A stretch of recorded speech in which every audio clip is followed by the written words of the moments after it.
Yeah. What is going on, beautiful people? Welcome back.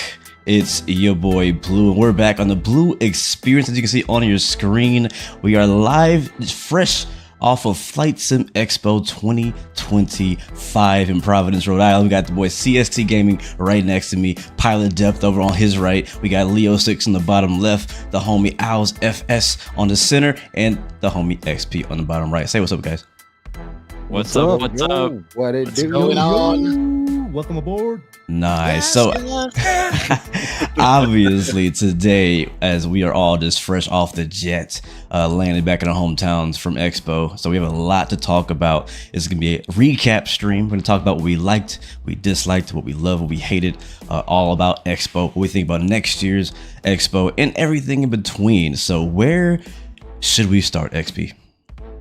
Oh man, geez, you have to come to me with the hard question already. I mean, we could do it in chronological order. How about we just start with Thursday or Friday? Well, yeah, but let me just say right off the bat, having been to 5 of these now, Blue, and you, I think, and a couple of you guys 2 and 3 of these, it's like you think you'll get used to it. It's like, just another Expo. I'm just gonna cruise through. Nah, it doesn't go down like that. As soon as you see your friends, as soon as you see your people that you know, people that you don't know online, it takes on a whole different atmosphere, and anything is likely to happen. That's all I'm going to say. I'm not going to say anymore. What happened in Rhode Island stays in Rhode Island. But anyway, let's go. Somebody else get it. By the way, I want to make one quick shout out. We are all live on our own channels. Well, not me, but CST Gaming is live, so you can check him out. Pilot Depth is live. Leo Sticks is live. XP, are you on your channel as well? No. No, we're just here on the blu-xperience podcast. Channel, so definitely give those guys support on their channels as well. Hop in their chat. But yeah, anyway, so yeah, CST. And also check the link in the description for CST's Owls, Leo, and Pilot Depth's channel. So the link is here. Join them up. Hit the sub. Yep. Yeah. So yeah, we had a great weekend. I'll start it off. We had a great weekend. We had a lot of fun at the event and outside the event. My voice might sound a bit weird. I'm still trying to get my voice back because we went a little too hard over the weekend. Too hard. Yeah, I mean, let's talk about our trips, right? Like, how was flying in and out of Providence this year? Oh, I was muted. Well, who's the furthest? Who flew from the furthest distance? I flew from Orlando. Yeah, probably Mike. I think in here, it was probably Waggy. Orlando's the farthest? Or CST. Orlando. Oh, no, XP's in Palm Beach, so. Yeah, I'm in Palm Beach. I think mine was like almost 3 hours, 2 hours and 50 minutes. But honestly, the flight was like, this is why I book direct flights. I don't like connecting. So it was just, all right, so I'm not going to show off, but literally Palm Beach is 15 minutes from my airport, from where I live. I park in the parking lot. It takes 5 minutes from the lot to TSA. And because I have TSA pre, I'm at the gate in like 10 minutes, something like that. It's crazy. But it was JetBlue. Direct flight, and it worked out well. Just no delays going. We had a traffic delay coming back, which is kind of funny. It's like they were slowing down traffic because I guess Boston, Providence, and all the New York airports, whatever. But it was good. No problems with my flight at all. So I'm sorry if I intrude here. Are we talking longer distance or longest flight? You got a longest flight? Flight, yeah.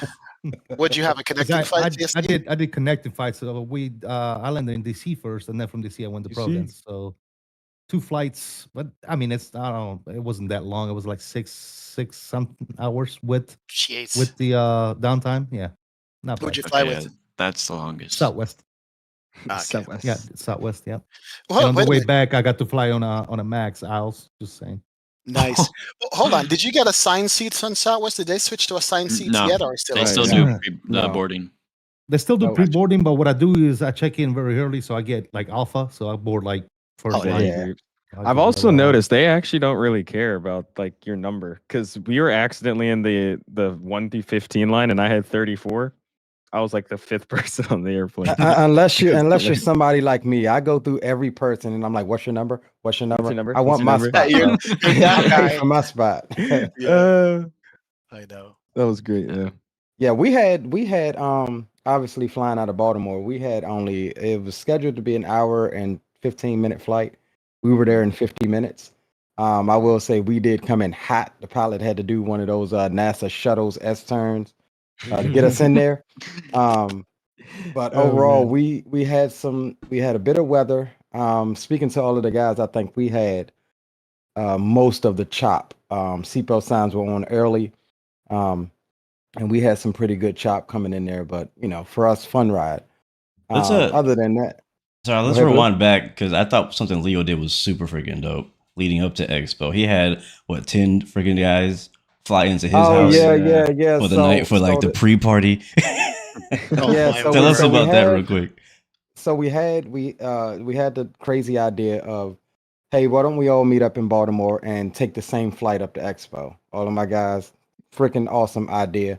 So they came in actually Wednesday. So they came in Wednesday. Geo, Rock City, Green Light, Captain Will, all of those guys came in Wednesday, hung out, and then we also had the crazy idea. Well, gee, what if we did a stream um, from my area, from my home, and you see how that turned out. So Bro, it it was was a live. blast. We did our expo, simple expo flight. Geo took off, and got us up to cruise. I let them boys have it, check out my setup, and then I, did the approach and arrival into Providence. So it was Nice. fun. It was fun. It was a nice experience, and I think we're gonna do it this year. Little disclaimer though, or not disclaimer, Uh-oh. a little sneak peek. We're thinking about doing it again next year, only leaving out of Atlanta to take the A350 from Atlanta to Minneapolis. Okay, there we go. Well, That is a good So, idea right there. Like fly to like an so airport, have like a dope plane, and yeah. then like all experience like a 350, 78, 777, whatever, like together, like to fly.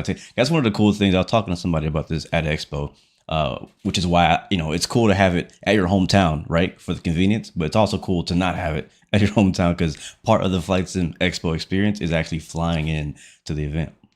Right. yeah, Yeah. absolutely. Yeah, Yeah. well, Where'd you fly from?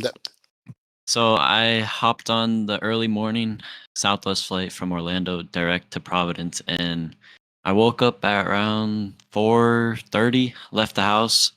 It was like a 30-minute drive to Orlando, and parked the car, got there, and boy, checking for bags was like out the door. So we had to actually cut the line because we were like boarding in like 50 minutes, and quickly dropped off the bags, ran through TSA, and luckily, right when we got there, it turns out we got a plane change. So they completely switched our plane.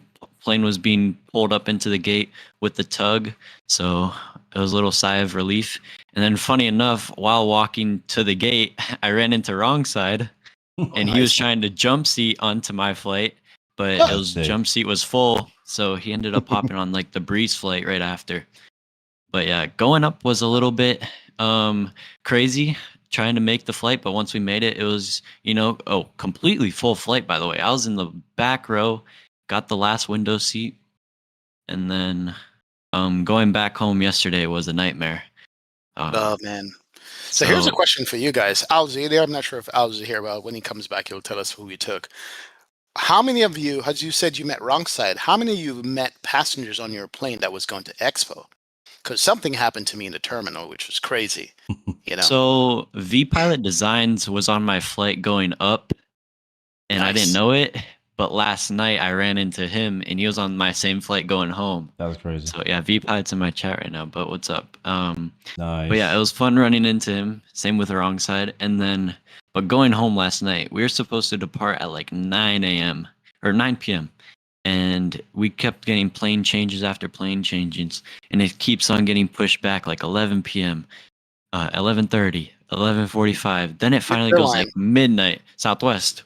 Oh wow. And so then so the way that call sign works is, and it's weird how Southwest system is they operate multiple legs under the same call sign.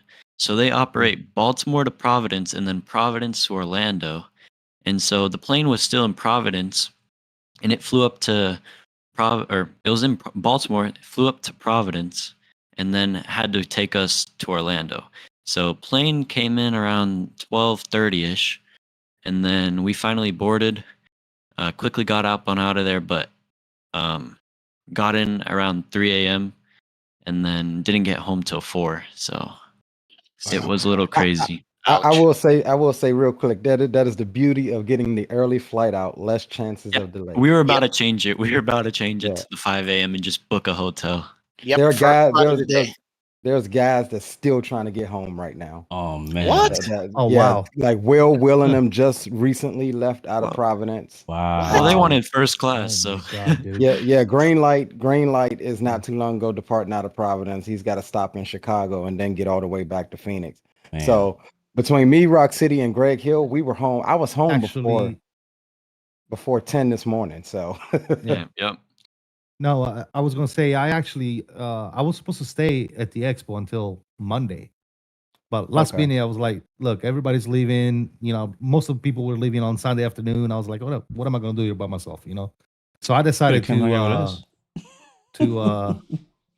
well, I thought you was gone. XP was gone. You stayed until Monday. Yeah, I left this morning.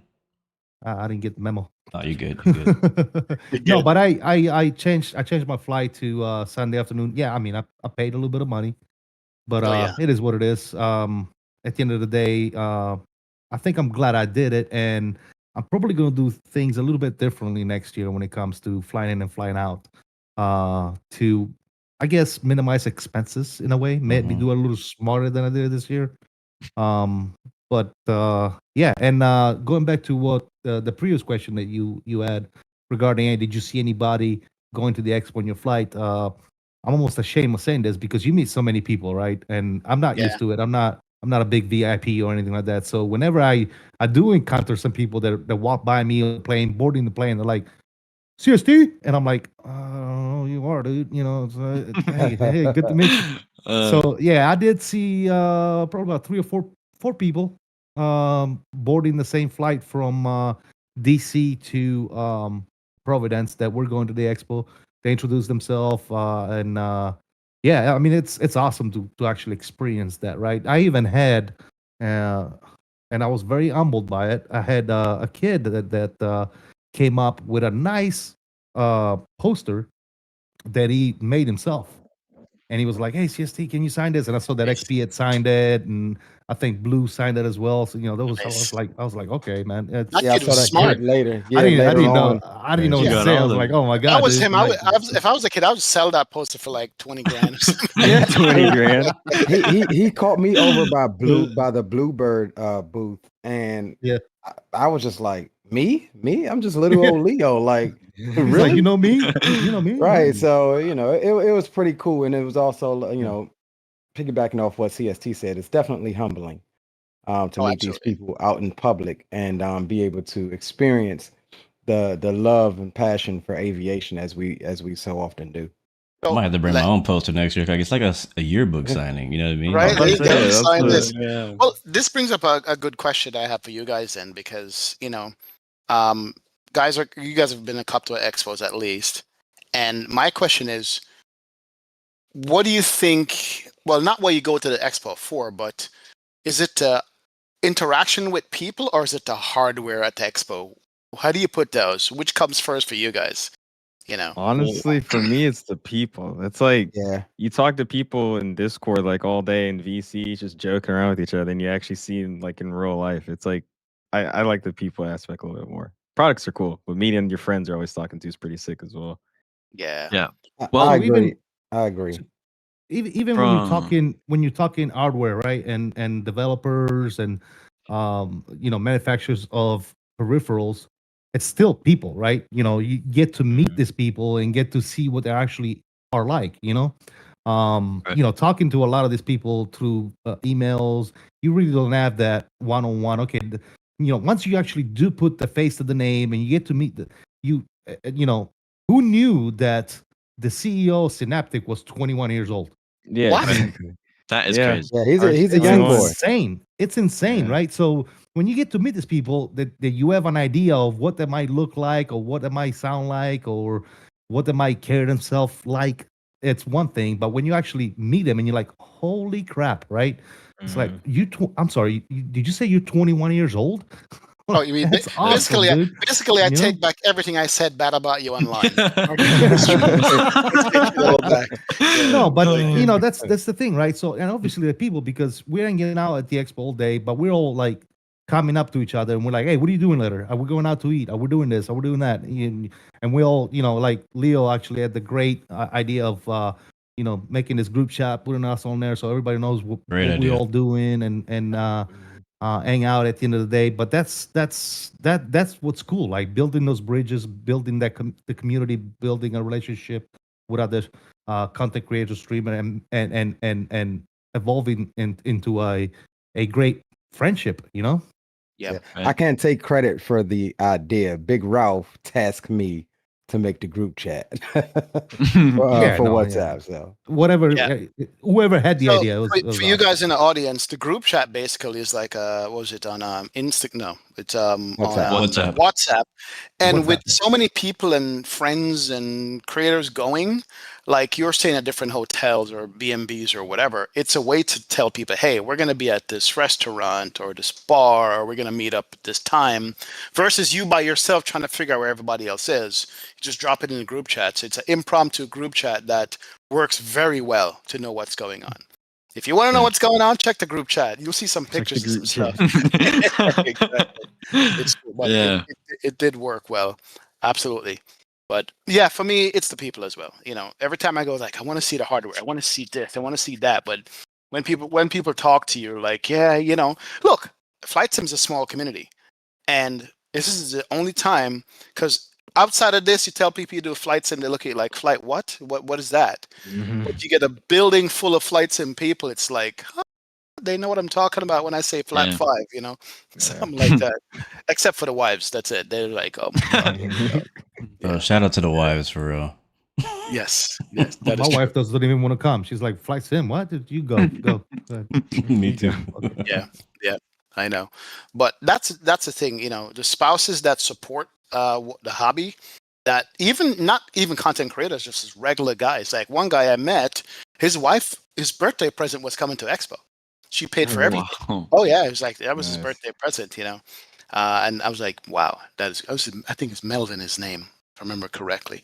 But that's a good thing. But it's a people thing. I mean, I know we're gonna get into hardware manufacturers and what we thought about certain devices. I want to get into that, but all in all, it's the people. I'll give you a quick funny story, and this was like surreal to me.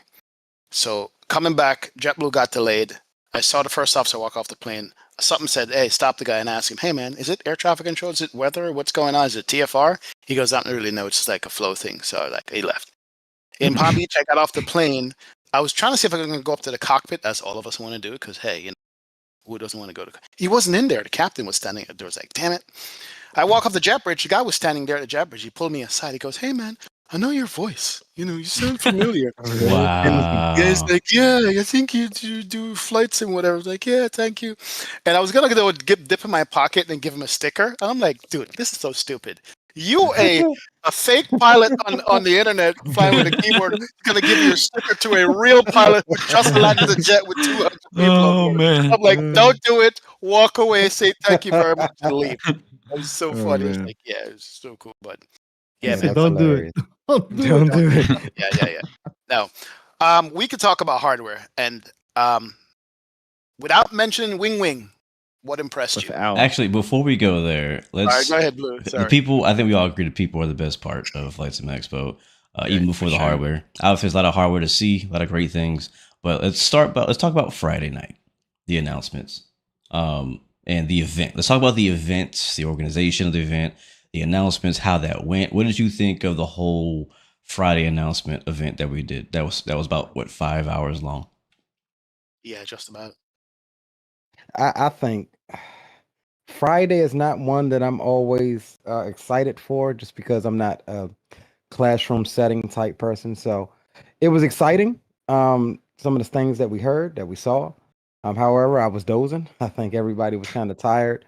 I had been up late. I didn't pack until maybe, I don't know, a couple hours before it was time to leave. So I was wore thin at that point. But I do enjoy of what we saw Friday. So I don't know. I don't know what the order is, but so that was one of those things that I've been debating. This is my second expo, and I am debating next year skipping Friday and flying in Friday night, Hmm. and then doing Saturday, Sunday, and leaving Sunday afternoon or Sunday night. Because as much as I do enjoy the presentations and all that good stuff, I think, in a sense, for me, having to fork out all that money for those particular couple hours, I think it's a waste for me. I can very well just go online and watch it, restream it, whatever, right? Do all that and share the experience with other people, and then actually fly for the Saturday and Sunday event, which is we're the big thing, right? When we all get down to it. So I'm still debating. I'm probably still gonna be there on Friday, but we'll see. I'm heavily considering probably skipping the Friday. I think I enjoyed a lot of the Friday announcements. It's just it seems like a lot of them were relating to AI, and I'm just not the. It's cool, but I'm just not the biggest fan of all the AI stuff. It's like there's an AI copilot, there's an AI ATC, an AI trainer, AI CFI. It's like it's cool, but once you're sitting there for an hour and a half talking about more AI, it got a little slow for me in my head, at least. A lot of stuff was cool though. I enjoyed especially the I forgot the guy's name. Um I'll come back to it. I forgot his name. I'll have to look back at it. There's one really cool presentation. I think for me, and I hate to say it, but a lot of the guys who are very creative are not good at either public speaking or selling their products. Does that make sense? You get a big audience in front of you. We got 5 minutes or 10 minutes they give you, and they're going to give you that. That's it. You got 10 minutes. They're going to walk off and shut the mic down, and it's not going to be good. I think you should sit at home if you have a product and decide what is the most exciting things I can show my audience to get them to want my product. We don't need a class. We don't need. You have a limited time, and if somebody could get into a developer ear and say, "Hey, you got a great product, but let me take over the presentation of it for you." Like 1 year, they gave it to Two-Tone Murphy to do, which was great. That was great, right? by the way. That was great. That was great. So that was my only gripe with Friday.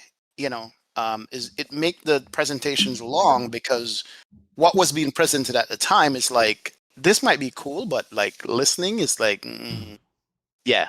So I know what CSC's talking about. It's like, yeah, you know what I mean. I've been a big advocate for the Friday concept. The idea, I believe, comes from like, E3 or gaming conferences, right? Where they have a night where they have a bunch of developers announce their big new titles for the next year, right? Which is usually pretty exciting because, there's a lot of cool things coming out. I think the issue with Friday is that, for one, like XP says, the presentations themselves are pretty boring. These guys who are developers are great at their job, great at making products, but they're not good at public speaking. They're not good at putting together a slideshow and engaging people. And so it's just not interesting. I mean, I know some things we're just not interested in at all. Like Al said, he's not interested in AI.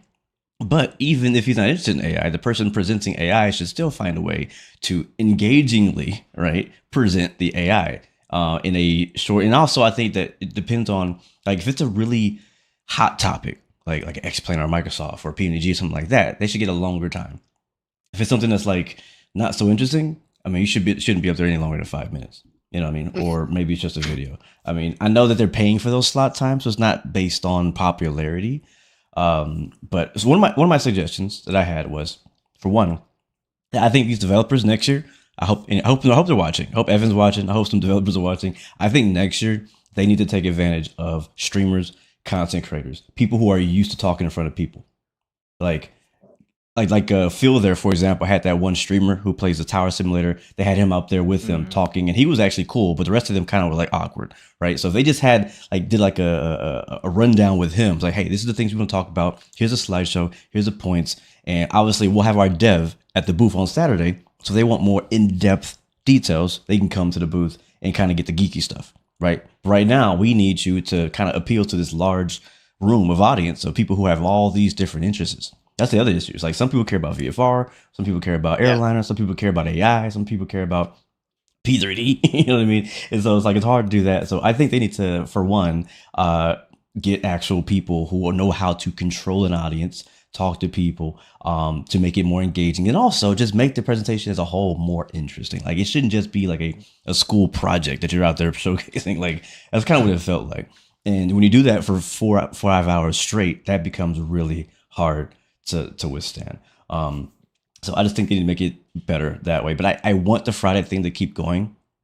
I want them to make that better, though. That's kind of how I feel. Yeah. What do you think, Hey, Pilot Depth? Well, yeah, sorry. as it being my first expo, I definitely like didn't know what to expect. Obviously, checking out what's gonna be, Friday day, what it's gonna be like, Saturday, same with Sunday. But yeah, I felt like some people were definitely like they felt a little rushed to try and throw everything in to that 10-minute period. But like same with other companies, like some people like knocked it out the park with their presentations. Yeah. Like one that really caught my eye and that I'm really interested to, and I'm definitely picking it up day one, is that Patriot. Yeah. That thing Agreed. is Agreed. awesome. So, yeah, but I mean, I enjoyed it. But I won't lie, as it started getting towards the end, I started to get like a little bit tired because traveling all day, getting in the same day, and then eventually, starting to get exhausted, wanting to get food. I mean, we only had 8-minute breaks, which I feel like we could get like maybe like a 15-minute break or a little bit longer than just 8 minutes, because you just stand up for a bit and stretch your legs, and then okay, next presenter's up, you got to go sit down. But I don't know if they did that this mean- year. I know last year they had like an actual like lineup of who was presenting and what order, so people kind of knew like when they want to show up, who they want to see, who to look forward to. Like, I gotta be in session 3, right? I want to check out Wingwing or whatever. I don't remember seeing that this year. I did notice. Go ahead, Leo. Yeah. No, I Oh, no, was that's saying, kinda- was this Al's or I was Leo? with the. Anyone, go ahead. Just Go kidding. for it. All Yeah. right, Yours, I cut you off. just real quick, chat on my side is saying something interesting. Now Captain Will is saying, and this is an interesting point. He says for certain they aren't releasing in the same calendar year, then maybe consider are you going to present or not.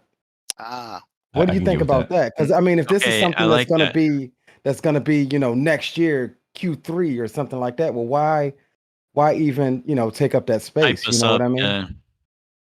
Yeah, True. that was a complaint that I heard too from a few people that like the stuff they were presenting was like, all right, well, this is cool and all, but like I can't even use this for another year or longer. Yeah, it's just to get Right. excited about it for 10 minutes and then, all right.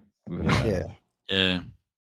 Now the Wingwing was cool because like they show off this new stuff, and then we go on Saturday, we can at least touch it, right? We can actually use Yeah. it.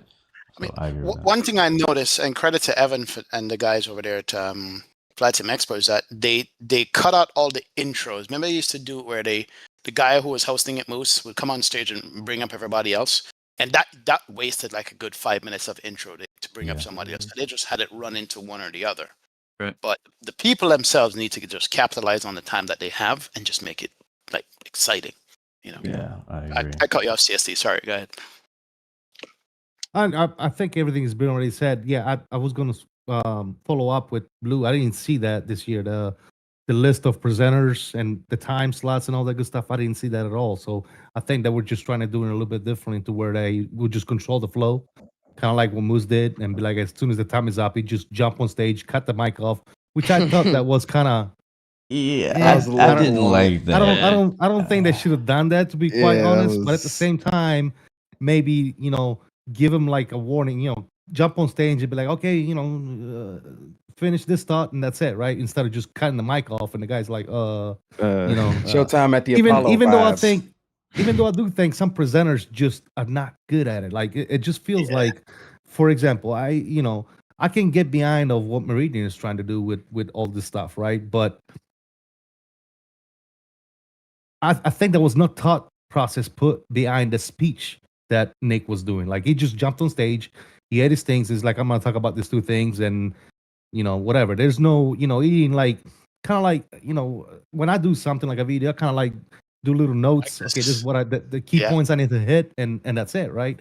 I don't think he did that. He just like He I'm was gonna go up one- there, shoot from the heaps, 100% shoot from winging the it. hips and do it, right? It's When true. you look at Data Flight Sim here in my chat said, the tower simulation presentation was a disaster. The kid in the middle that every time somebody asked him a question, he's froze like, up. Stage, right? I don't know what to say. Oh my Why God, did you feel bring so bad. why did you bring that kid Yeah. on stage, dude? He's about to have a heart attack. Here's the thing with the cutting off of people thing. Let me defend Evan and the people for a second.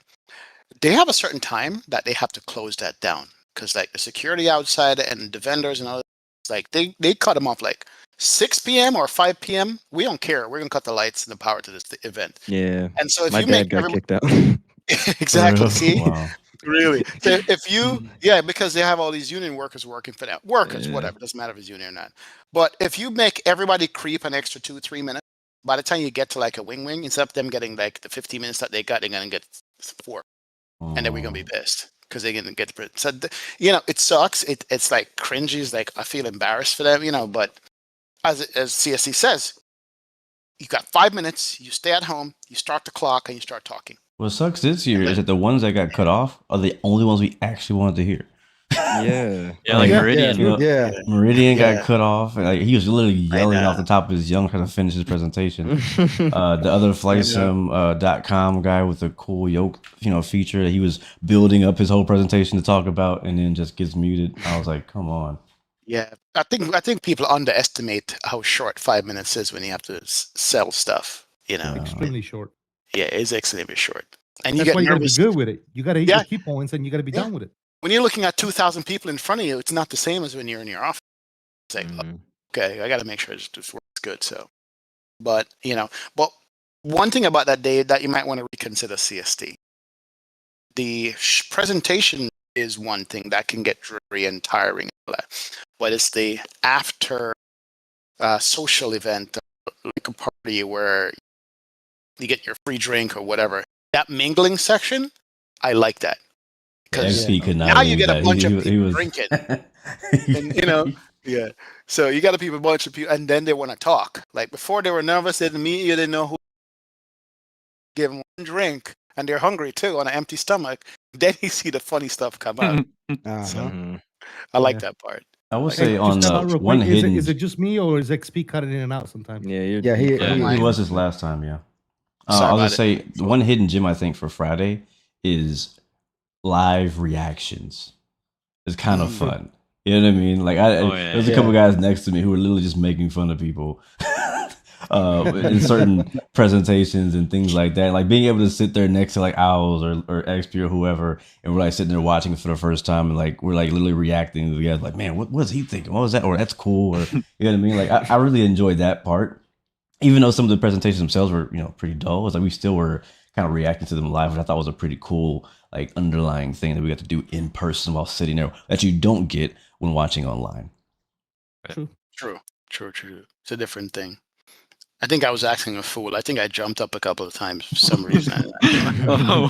For that Wingwing price when he cut it in that line and then just went straight down to like what, $5.99? He said That was awesome. he said $7.99. Everybody was like, "Yeah!" And then he slashed. Yeah, and then he dropped it, and then everybody just went crazy. I was like standing in the back. I was like, they're gonna regret dropping that price. They're like, oh, they're $7.99. As soon as Okay. everybody cheered, Yeah, everybody was like, don't oh. flash it. Next slide. like- Okay, good. Back in the whole announcement concept, I thought there were a few announcements on the FS Elite stage, like on Saturday and Sunday, that should have been on the big stage on Friday.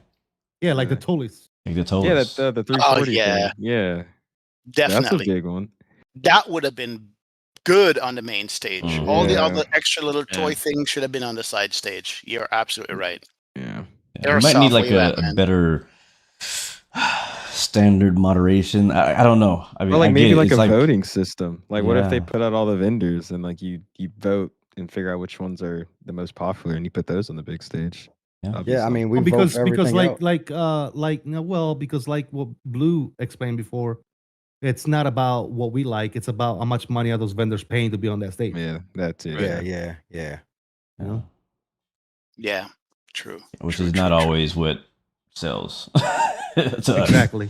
But, But it's what keeps the event going. to be exactly. quite So I don't honest. want to stop the event from making money, because we want the prices for us to Exactly. be down. We want to keep having the expo, but at the same time, we want to keep attracting more people to come. And if it's not a good product at the end of the day, people are gonna stop coming. Like CST's already considering not coming Friday. Like that's just you saying that, but I'm sure there's hundreds of people who feel the same way that you do. But anyway, let's move on to. Go ahead. Sorry. No, one thing I was gonna say is the Friday at Vegas Expo. I loved it. I loved every minute of it. This Expo, for some reason, maybe because there was less things happening on that stage that I was very interested into. You know what I'm saying? Yeah. Maybe that's why I'm considering this. But you know, like I said, it's a long time between now and Minneapolis, so I might definitely change my mind for sure. I think you will. So let's move on to. I mean, should we talk about Friday night or should we move on to like Saturday and hardware? What do you guys think? Well, Friday night was pretty early for me, so I don't even the only person that's not allowed to talk about Friday night is Leo. Yeah, you see my lips sure. is like I ain't Last saying nothing. Friday night. Okay, we got to do it. This is an Expo recap. What happened? Like, not what happened. I was gonna say that. Don't tell me what happened. Yeah. What for somebody who's in the chat on any of our chats who's never been to an Expo? Like, what happens after the show? Like, I mean, yeah, it's like okay, it ends at like 5, but then what happens after that? I mean, a bunch of people start grouping up and getting together and hitting the bars and hitting the club. Well, not the clubs, the dinners. You know, things like Some hit I'm clubs. trying. You know what? I don't remember what I did Friday night. I don't And mean I it's the feel bad. rave. It Well, it was the rave thing X-Plane what rave. No, we that was did. Saturday night. Yeah. Oh, that was Saturday Saturday night? night. Do you not Yeah. remember because you drank too much, or you just don't remember Okay. because? Truth be told, I did no, have Saturday night we were in the downtown area. No, Friday. We talking about Friday. Yeah, see, lost of memory. Yeah, I did Friday have was the 5 X-Rave, right? I had it 5 was gin and X-Rave. tonics. I had 5 gin and tonics Friday night at the social. Because- Damn. And that's why Yeah, he forgot. It's true. I know. Yep. And I was just like, what's a gin and tonic? I know, man. I know Jeb Brooks drinks, so that's all I Yo, know. I was about to say, Jim. That's all I know. Yeah, so no, but Friday night was it? That wasn't the rave night, was it? No. Yeah, we went to dinner. Yes, it was. And then, Yeah, we did do dinner. well, they had the thing Friday at night the was the event X-Rave, first. They had right? like a social right in the expo first, and then Right. people were like kind of spreading out, going to different restaurants and pubs and whatever they wanted to do. I know, like we went to dinner and then we went to the X rave after much discussion and debate. Right, CST. It's all a blur. So It was I'm gonna blues put it out this there. way. I'll put My it this idea. way. I was let's just say that I ended up somebody twisted my arm and I had to go to the X-ray. So I did. And yes. X-Plane and rave. We That's all had you need to had know. one of you guys' favorite content creators spinning as the DJ. Put it that way. You know, Yeah. you might see it on video, you might not see. There's a little section of the rave on one of my videos that I posted today. Yep, I saw Just that. saying. So, but you know, Good and times. and there's the thing, right? Now, here's the thing: for you guys who are going to go to next Expo, enjoy yourselves with people and friends and family on Friday night. Don't forget, Saturday morning, you're waking up way early Yeah. to bum rush the door to get in at 8 o'clock. Ah, who needs sleep? The door. Oh, there you go. See? Just saying, Leo. for those of us who can't handle it, you know what I'm saying? I was like an old guy. I went to bed sort of early, maybe I went to midnight. bed at like 2 a.m. or 1 a.m. every night. I'm Jeez. regretting it right now if you can't tell, but Right, it right. was So, I was forced to bed. That's all I'm gonna say. yeah. Bro, Leo did not want to go to bed. You I remember party Friday night animal, Leo. didn't, after we bro. all head out. He was like, "So what y'all doing?" Chat, listen up. Right. Leo is a party animal, dude. That's all I got to say about that. Oh, Listen, man. I'm stuck home with kids and work all Exactly. week. So, you know. Yep. Exactly. As soon as that Leo was ball and free. chain came off his ankle, he's all like, Let's yeah. just say Leo and one big Ralph did not. They like Vegas ended, and they picked up exactly where they left off in Providence. It's like Absolutely. it never stopped. It's like wow, and that was just Friday. We haven't even got to the show yet. You know what I'm saying? We haven't got to the main event yet. This is Friday, but now. But then, yeah, I was happy to see you guys show up Saturday morning show. You know, if you guys don't know, at Expo, you know, before they open up the event floor, because you can't see the event floor when you get there on Thursday or Wednesday or Friday. You only get to see it only vendors are allowed to in the event floor. So the vendors show up 2-3 days ahead of time, set up all their booths and all that stuff. And if you don't have a vendor badge, you can't go back there. There's literal security. Like Vegas had security that checked you, and you can't go in that doors. But Saturday morning now is when they open up, and I like CST's shot of inside when everybody's coming through the door to go bum rush like all the different things that they want to see first, and that's when the main event starts. Saturday, we spend 45 minutes talking about Friday. Saturday is the bigger day. That's the day. That's the exciting. main day. Yeah. And I'll give one other little tip here. If you haven't been to an expo and you're considering coming to an expo, you don't have to be so quick to get to the vendors that you want to see, because remember, there's a point in time where people start teetering out to go to lunch and things like that. That's the time that I use to sit down and touch the controls and, you know, talk to the developers and things like that, where I'm not having to stand in, you know, a 40-minute line and things like that. So just a little tidbit. Yeah. It's and since he said that, if I can, that's another little thing that I kind of don't like the way they're doing, right? So they have all the, you know, they have all of us, for the most part, I think all of us here are media partners with FS Expo, right? However, we're not allowed any type of time to go in there and actually put our hands on stuff and do, you know, legitimate good videos on stuff to showcase for the community. And that was one thing I was going to mention for Friday. You know, why not do the presentation and then have a block of a few hours for the media partners to actually have access to the whole when they're done setting up, 2-3 hours, whatever. That way we can go in there, kind of do our thing. Nobody's bump rushing anything. You know what I'm saying? If we're media partners, why not utilize us as media partners and have us do media? You know what I'm saying? Because Saturday, I can't do any of this stuff, right?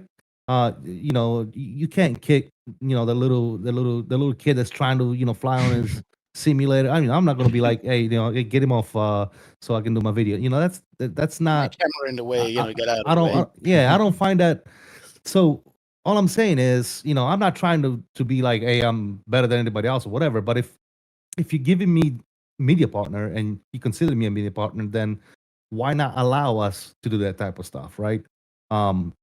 Aside from promoting the expo before, and now promoting it, you know, up until we get to Minneapolis, we really don't get much at the expo as far as being a media partner.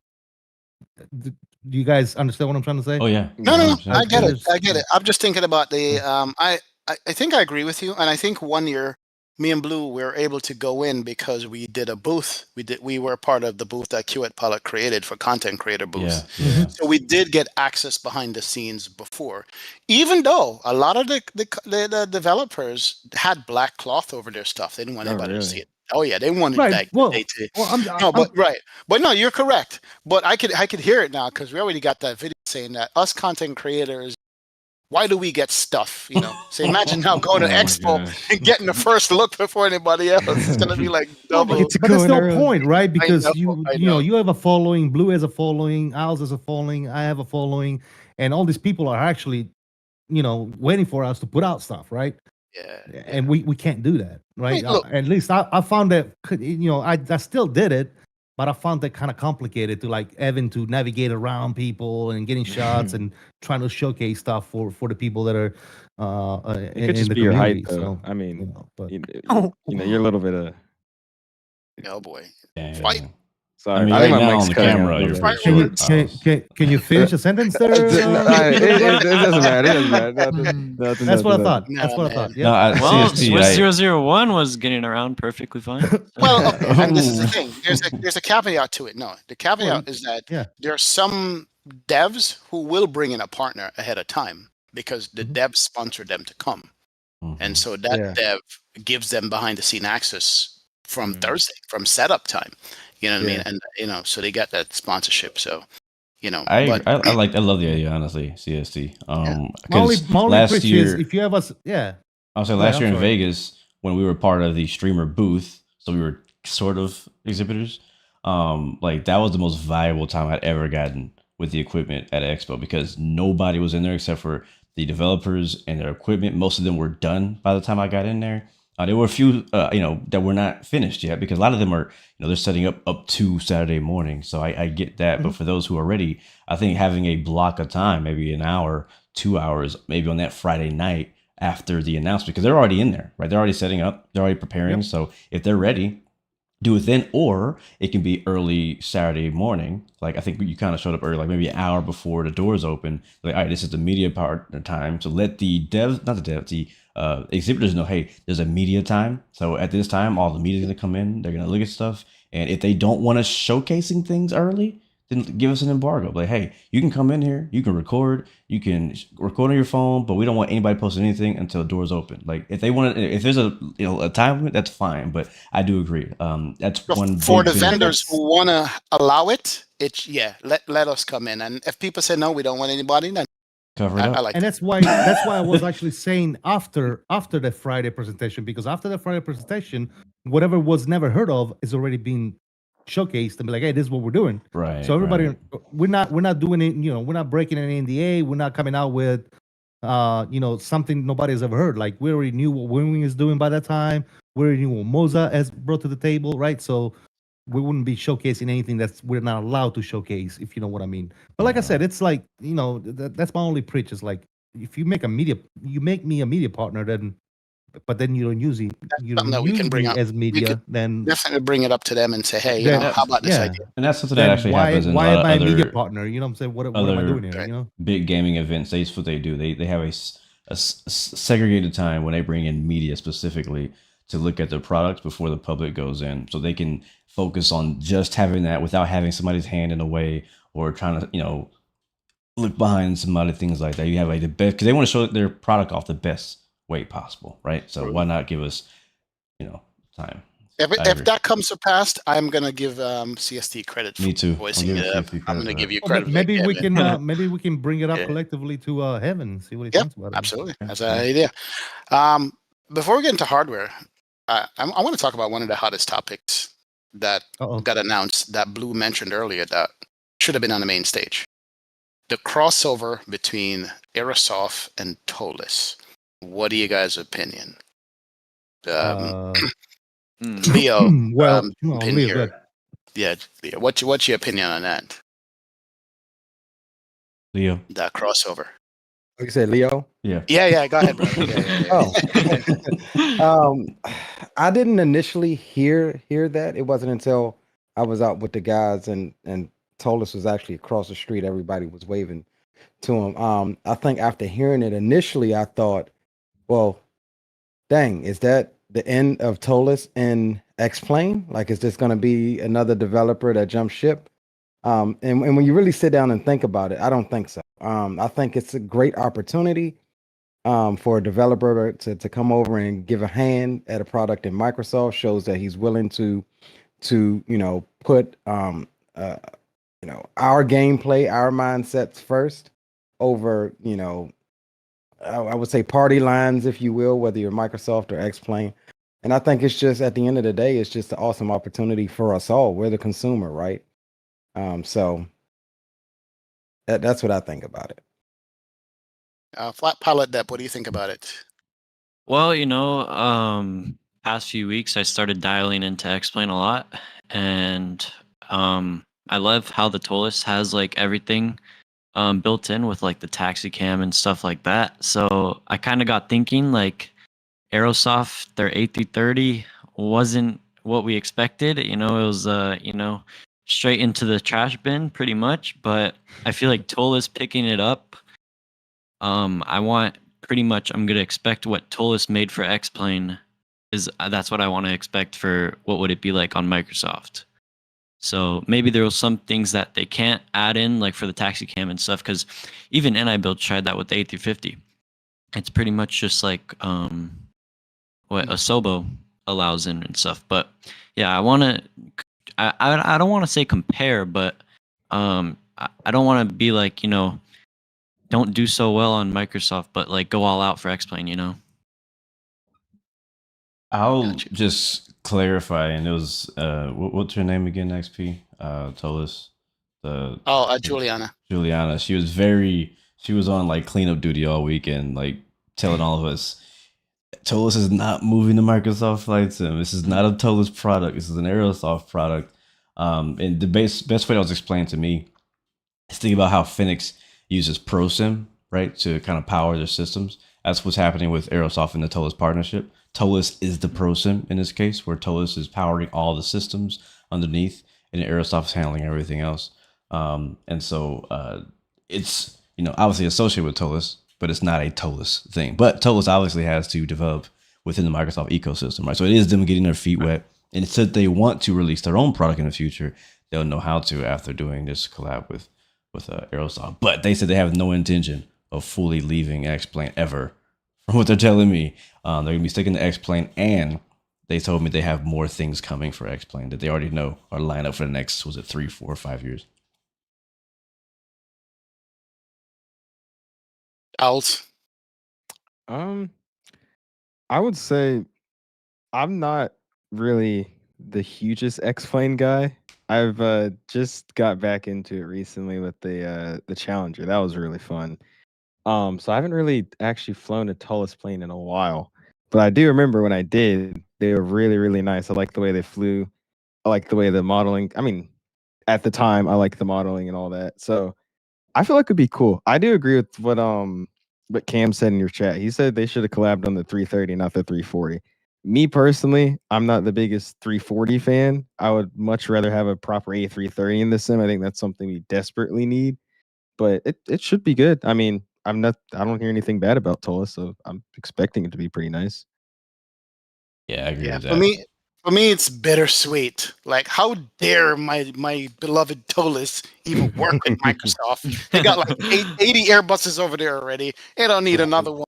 Because Tolis is like, for me, Tolis is like big in X-Plane. Like they're part of the pillar of X-Plane. Yeah. Honestly, if you think about it, they're one of the people who are keeping X-Plane afloat. Let me just put it out there. I'm under no illusion, right?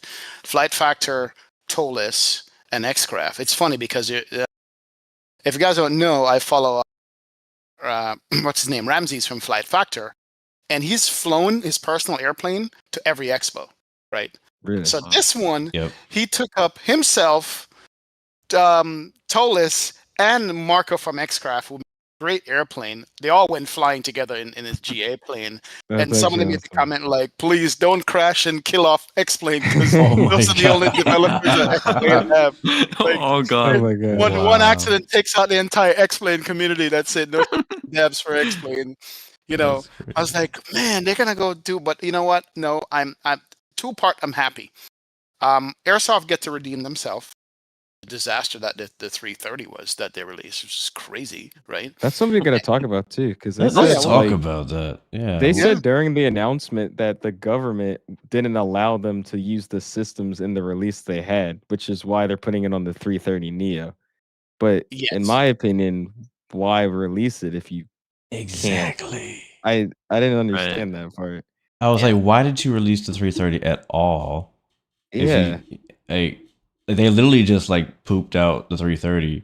Like, all right, let's get this out of the way so we can work on what we can actually work on because of the government. Yeah, that didn't make any sense. It was really weird. And then they said they funded them the project, yeah. And then they said that after the 330 Neo, they're gonna then backport all the code to 330. Yeah. I'm like, that's weird. I don't know. Yeah, it's something weird with the finances that the government provide and the stipulations of said finances that make no sense.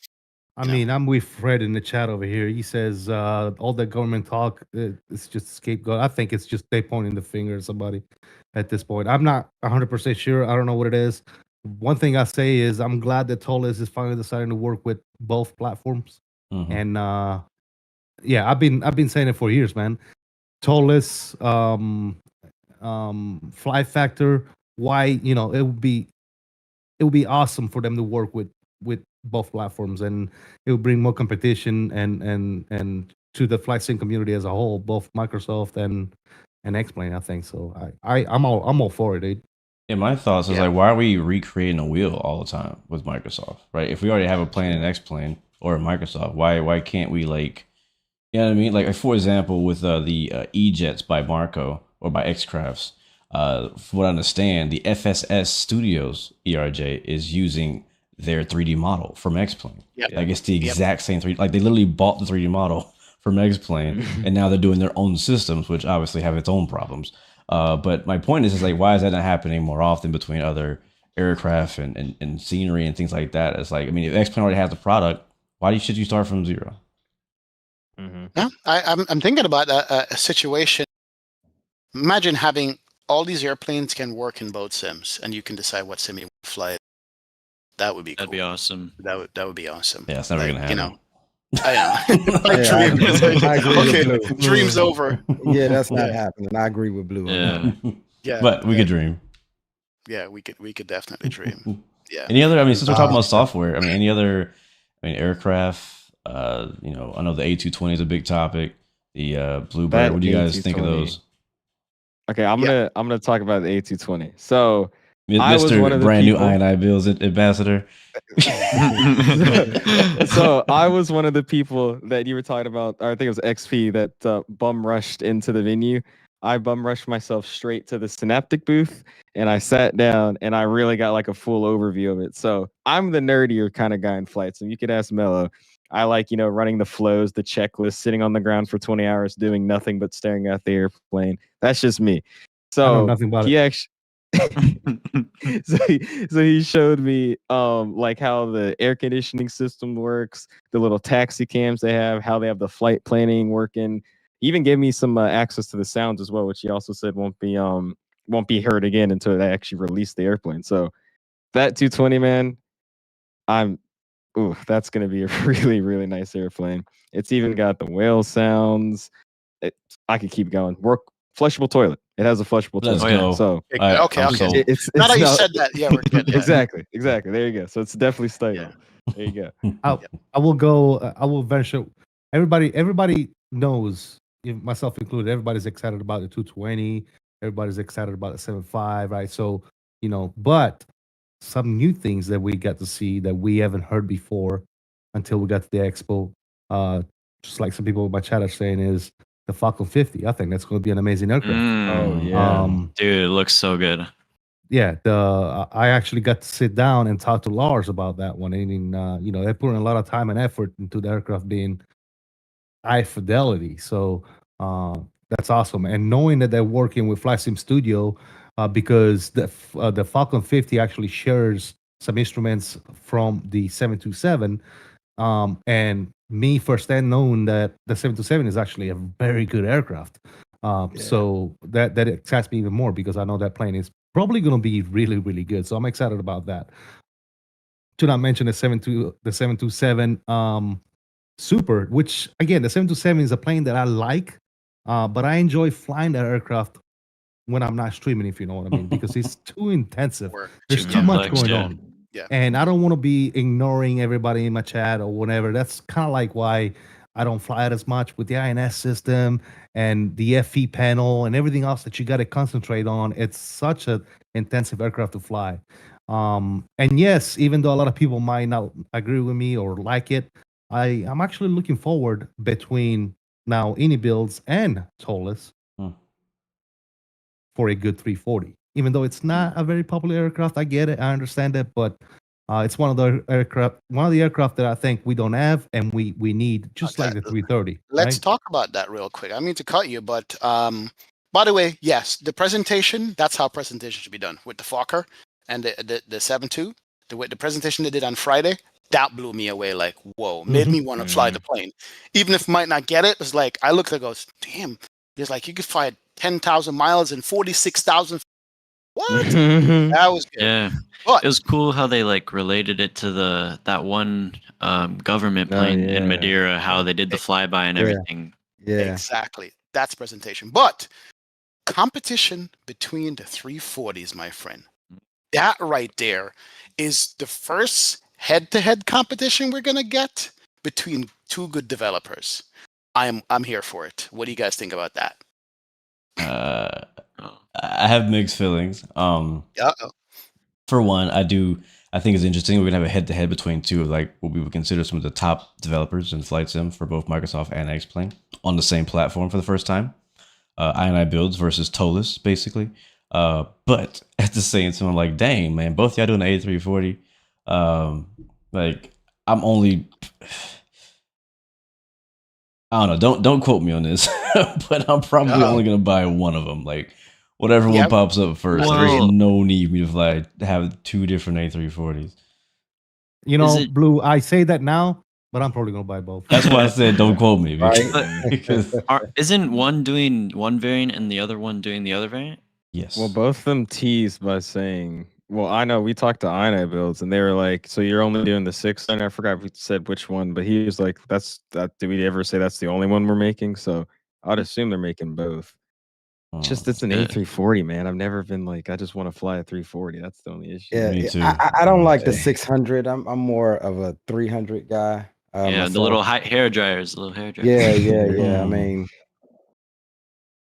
Yeah. I mean, I have the Tolless A340 in X plane, and I may have flown it maybe 2 times. It's just too long. It's like That's like my the point. 753. Right freaking there. We keep buying planes Yeah, that we it's fly like- 2 times and they sit in the hangar Right. for like 2-3 Done. years.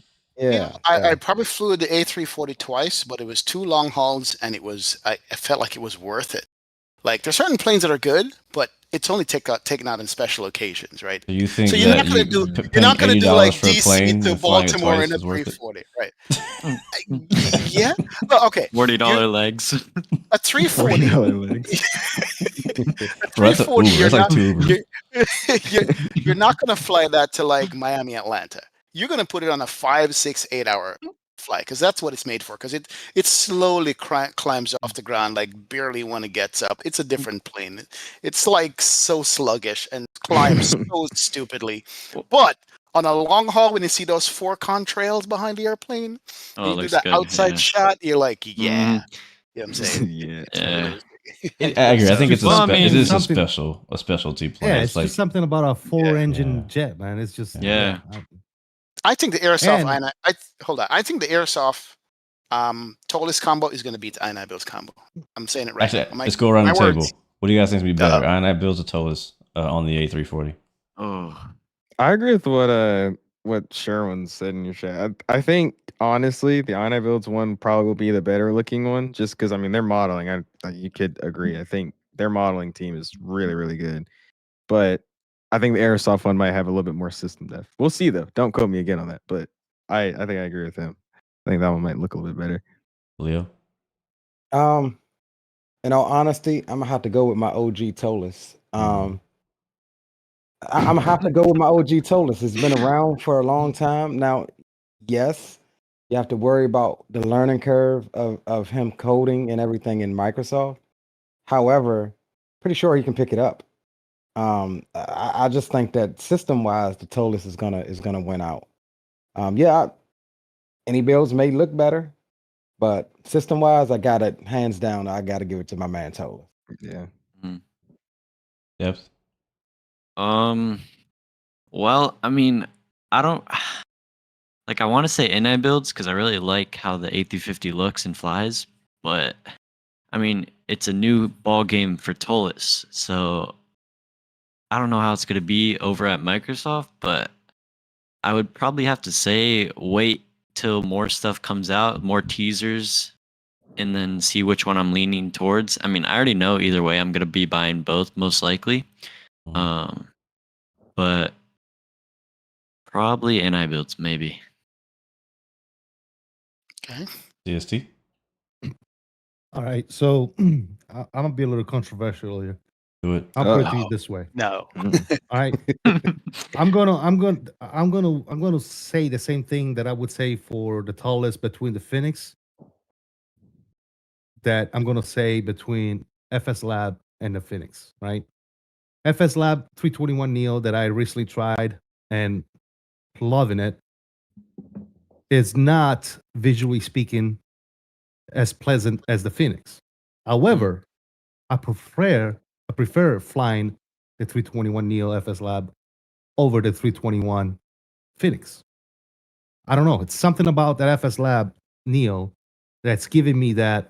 It just captured me. You know, the way it flies, the way everything is between the MIGDU and the tablet, the seamless incorporation of GSX, And a lot of those things are in the Phoenix as well. However, something is just drawing me towards that plane ever since the first time I put my hands on it. So, having said that, on the tallest side of the house, I'm gonna go with the OGs on these because tallest has been around for a long time.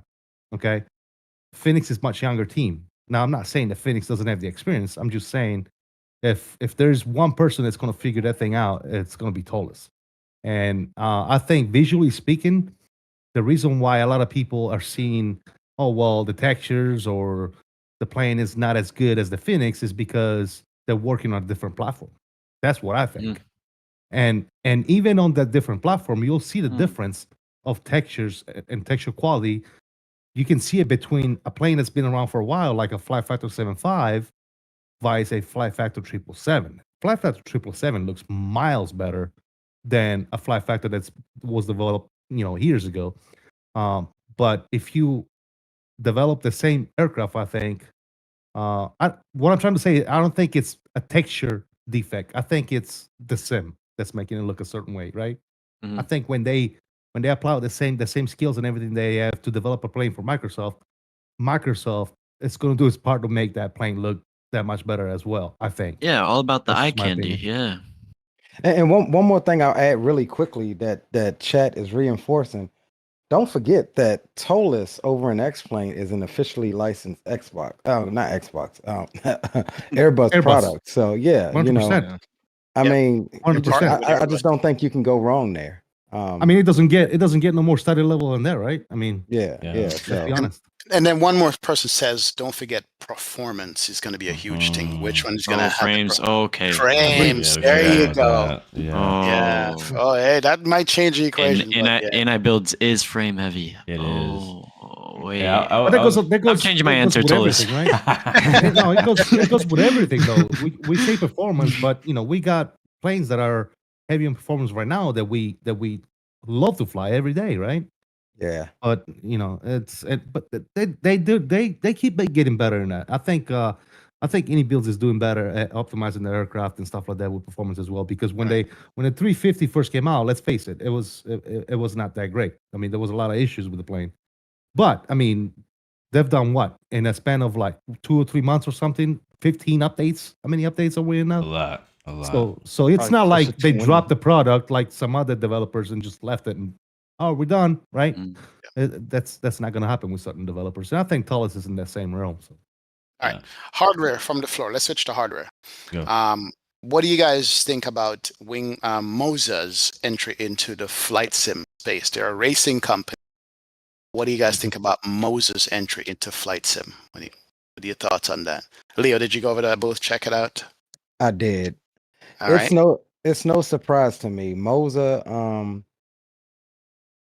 I've been on Moza now for a while, be it the racing side of the market.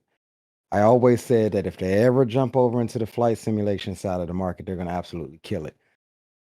I don't think anything's changed with that. I think that they are innovating and they're coming out with some nice products. They feel good to me. But I guess it'll time will tell how the products stand up and if they're durable enough, other than a piece of plastic or something like that. But I think they got something going, and I think that they're going to be around in the flight simulation market for years to come. Because I've never really I've heard of Moza before, but them more so being just the steering wheel company or pedal company. I didn't really look into them that much. So actually getting my hands on it at Expo, they're pretty nice. I like the that what's it called, the AB9 force feedback base. I think that's what it's called, with that, I guess, airliner style joystick. I loved how that felt. It felt really, really nice. I just think the one thing with that is because I looked it up on their website just after using it because I was just curious on what people were saying about it, and it's only a like a right-handed style. There's no like left seat version of it. I think if they made a left seat version, they would be good. That's all they need. Let's just say that I give them a stern warning. I'm like, yo, everybody besides him coming to flash their left hand. That's the captain. Yeah. And the guy looked at me like, yeah, Oh, we don't fly right seat, but anyway, Yeah. except for wrong. Unless you're wrong Except for wrong side, right? side, Except right. wrong side. And even their Yeah, display was like that too. They had it on the right side as well. on Yeah, display. Yeah. everything. I mean, Yeah. yes, I did. I did mention that to Moza as well, left end. But if you guys were like me, you just make your own. Just saying. I thought about you, bro. I'm like, maybe I'll hit up CST. He can clone this and just swap it. You know what I'm saying? Time out. Let me Yeah, show you what I did. You Let's guys see. continue talking. I'm gonna go Go get ahead. something real quick. What about you, Pilot Deb? Yeah, I checked it out. I didn't really like spend too much time over there, but they look really good. But as someone who, doesn't have that much space to put everything, I don't know what I would do if I'd have, multiple side sticks. Like I already have 2 side sticks. I have the Wingwing and I have the Thrustmaster. And another yoke, I mean that's gonna be a lot. Obviously the Wingwing yoke is on my mind right now. Definitely. But I feel like Moza, they look really good. Felt good as well. But I don't know. They did pretty good with their wheels. I mean, I don't have their racing wheel, but they're mostly known for their racing and stuff. But I don't know. We'll have to see what other people think. I have like to say, what- go ahead. Go ahead. No, you got it. I have to say that expectation bias is a hell of a thing because what I didn't like that they did, and me and Blue talk about sometime, they released the images of these things before the show. You have a big show coming up. Tease it. Yeah. Don't show it a day before. Mm. Tease it, give it like a silhouette or whatever, and leave it alone. Don't show the specific hardware. And then at the show, drop it. You know what I'm saying? For maximum effect. That's one thing. And I Right. think that kind of influenced what I thought when I finally saw I was excited for the Boeing quadrant. Like the best one out there is the Bravo, right? But I don't have the Bravo and I don't want the Bravo. Base is too big, in my opinion, for my setup of my rig. But it's the best, right? And I saw finally competition for the Bravo. Here we go. But it didn't hit that way when I saw it in person. And the reason I think is because they did what Thrustmaster did by giving you the miniature flap handle, throttle, miniature stuff. And you can pull it off and pop. Be a third-party market that would make full-size ones for it. But that kind of let down for me. But was it bad? No. Had a lot of buttons on it, had a lot of switches on it. You could do so it can be upgraded, but I wish it was a little bigger per se. But as Pilot Deb says, I guess for people who don't have the desk space maybe and don't have a rig, that's probably what they were going for, the home thing. Yeah. One more what Go ahead. Go No, ahead. Nan. No, the last thing about Moza, they're the only ones out of the big boys that are providing. It's going to be a popular force feedback yoke and force feedback joystick, and that's going to be big with the AB6, not the 9. I didn't realize how big the AB9 was. It's like Yeah. chunky, like It's huge. whoa, It's huge. holy moly. When I saw the 6 and how compact and small, like I don't need an extra 80 Newton meters of force. It's a side stick. It's going to give you some resistance, but it's going to be good. But that's my thought on the Moza stuff. We're going to say. I have some thoughts I on was- this, but Owls, you go first. Yeah. I was gonna say the same thing about the throttles because I was like, we were basically just focusing on like the yokes and the side sticks. I tried the throttles, and I thought they were really, really nice. Only thing is, when it comes to them being so small, that's the issue I have with my Thrustmaster throttles. It's like they're not small, but compared to like other throttles I've tried, even like in the sim with the most minute movements, it's like you're going from 0% in one to 25 in like a centimeter. I feel like with those throttles, it's going to be a real big issue because you're going to just inch it and there's no travel. That's the only thing I have an issue with. Yeah. I mean, I think they're not designed for us, right? Yeah. I think those throttles are designed for the average fly simmer that's looking to put that thing on the desk next to him, and maybe buy the Airbus levers and the Boeing levers and have that comfort, kind of like what we do with the Bravo and what XP and Blue do with their Thrustmaster Boeing setup, where they put different levers on it and make it look more realistic and all that good stuff. So I think that's kind of like what they're going for. The AB9, I've reviewed it. They sent me one. It's awesome. But Flesh and News, I'm not using it anymore as a side stick for my Airbus because when I use it as an Airbus side stick, I find myself that you turn everything that has to do with force feedback down or off because the Airbus it's a fly by wire. Yeah. You know, it doesn't have force feedback. So what's the point on spending $600-700 for a side stick that has force feedback if you're only going to use it for an Airbus civil aviation, which is what I do right now. If you do DCS, if you do other type of flying, then it's going to be amazing. I did try it with an F-18 and an F-18 kind of setup or profile, and it feels freaking awesome. And I also tried it as a manual shifter for ATS and ETS, and it's simply amazing, right? As those things. But yeah, I do love. I like the Moza stuff, and I like in particular the yoke, and I do like the AB9 and the soon to be AB6 as well. I think it's going to be great. And speaking to that, do you guys recognize this? Oh, What is this? There you go. It's That's- right-handed too. This is what a Wingwing side stick, right? Okay. This is Wingwing. Okay. Oh my god. How did you do Bro. that? Wow. That's what I'm talking about. Yeah. It's I'm hitting my you up, left- man. If I ever So get I that had- AB6, I'm hitting you up. I had a second Wingwing stick that I broke, so I recycled it. I took the stick out of it. I opened it up. I made the connection, and I just screwed it on top of my AB9, and Nice. everything works. Wow. The only thing I lost is the head switch because I never used it, so I didn't bother reconnecting the head switch. So I have my autopilot disconnect and my trigger button, and that's it. All roads lead to Mello's house to get the conversion. Wow. Right. Blue, jump on. What were you gonna say? Blue? Last thing on Moza, and I will do some videos more in detail this stuff. But yeah, when I went there, I did like the base for the joystick base and even the yoke base. I was surprised, but the thing about the Moza force feedback base is that it's really dependent on the settings. I agree with CST. If you're just gonna fly an Airbus with it, I don't think it's worth it. Because you're not really. Yes, the axis is nice, but it's not worth it for that. It's better if you're doing like DCS, fighter jets, bush flying even maybe, because that's used with a stick as well. But not for just airliner Airbus flying.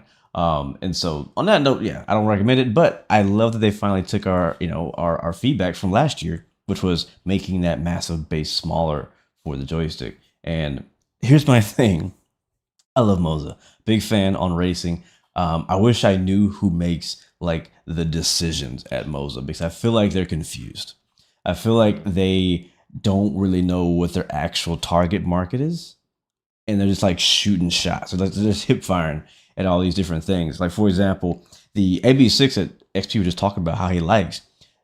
I was told that they're going to be selling that as a bundle. You can't buy the base by itself, which makes zero sense to me because that's going to raise the price up and it's no longer entry level anymore because now it's expensive again.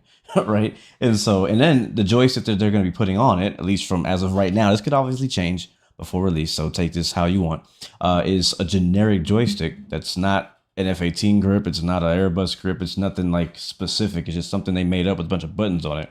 That's going to be shipping out with it. And on top of that, and you guys can tell me what you think about this, on the AB6, the smaller force feedback joystick base, they have like buttons on it now. Like, why? The AB9 had no buttons on it.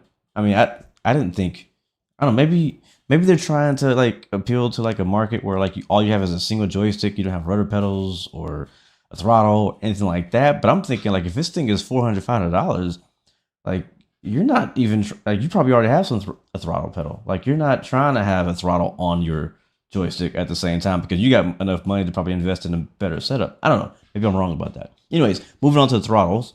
I was interested when I saw the silhouette and the teaser about the throttles. Like, okay, that's cool. They're going to be adding some throttles. That's definitely cool. I didn't like the Airbus one. Not a fan at all of the Airbus one.